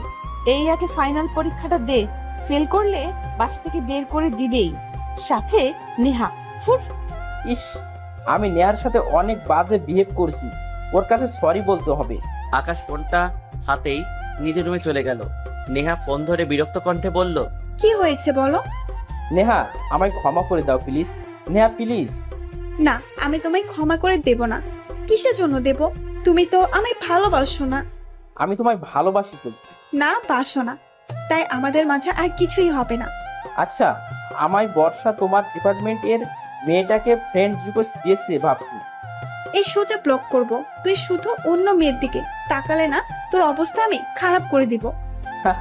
আমি তোমাকে অনেক ভালোবাসি নেহা। আমিও। রাতের খাবার খেয়ে যে যার রুমে চলে গেছে। মেঘাও নিজের রুমে শুয়ে আছে, কিন্তু একটু শান্তি পাচ্ছে না। মনে হচ্ছে অন্য কোথাও গিয়ে ঘুমাতে, কিন্তু কোথায়? ফোনটা হাতে নিয়ে চেক করলো, নো মেসেজ, নো কল। মনটা দ্বিগুণ খারাপ হয়ে গেল মেঘার। মেঘা ফোনটা হাতে নিয়ে কাব্যর মেসেজ কলের জন্য অপেক্ষা করছে। রাত 11:30, তবু কাব্যর ফোন বা মেসেজ কিছুই পেল না। এখন মেঘার প্লে লিস্টে স্যাড গানটা দিয়ে কান্না করতে ইচ্ছে হচ্ছে। ফোনটা রেখে আস্তে আস্তে ঘুমানোর দিকে মনোযোগ দিল মেঘা। আস্তে আস্তে ঘুমিয়ে পড়লো। মেঘা ঘুমের মধ্যে অনুভব করলো কেউ ওকে তার বুকের মধ্যে খুব শক্ত করে জড়িয়ে ধরে আছে। তার ছোঁয়া মেঘার অনেক পুরনো। তার বুকের মধ্যে মুখ গুজে অভিমানী সুর নিয়ে বলল, আপনি এখানে? আমার বউটার ঘুম ভেঙেছে তাহলে? আপনি এখানে কি করছেন? বউ যদি বাপের বাড়ি থাকে, আমি আর কিভাবে অন্য কোথায় থাকতে পারি? হয়েছে হয়েছে, এত ভালোবাসা নামায় তো আসতে দিলেন কেন? বোঝার জন্য। কি বোঝার জন্য? তুমি আমায় ভালোবাসো কিনা। কি বুঝলেন? অনেক ভালোবাসো তুমি আমায়। ছাইবাসী। সত্যি? আচ্ছা, আমি এখনই চলে যাচ্ছি। কোথায় যাবেন? বাসায়। তুমি তো আমায় ভালোবাসো না। মেঘা কাব্যকে আরো শক্ত করে জড়িয়ে ধরলো। না, আপনি কোথাও যাবেন না। কেন? আমার সাথে থাকবেন তাই। কাব্য মেঘাকে আরো শক্ত করে নিজের সাথে মিশিয়ে নিল।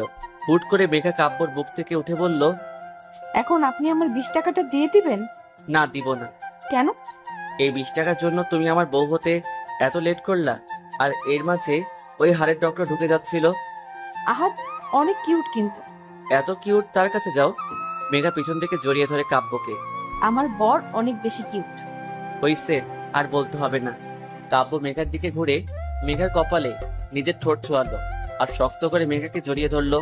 এক ভালোবাসার গল্প শুরু করতে চায় তারা, যেখানে তারা দুইজন শুধু দুজনের হবে, আর শেষ নিঃশ্বাস পর্যন্ত ভালোবেসে যাবে।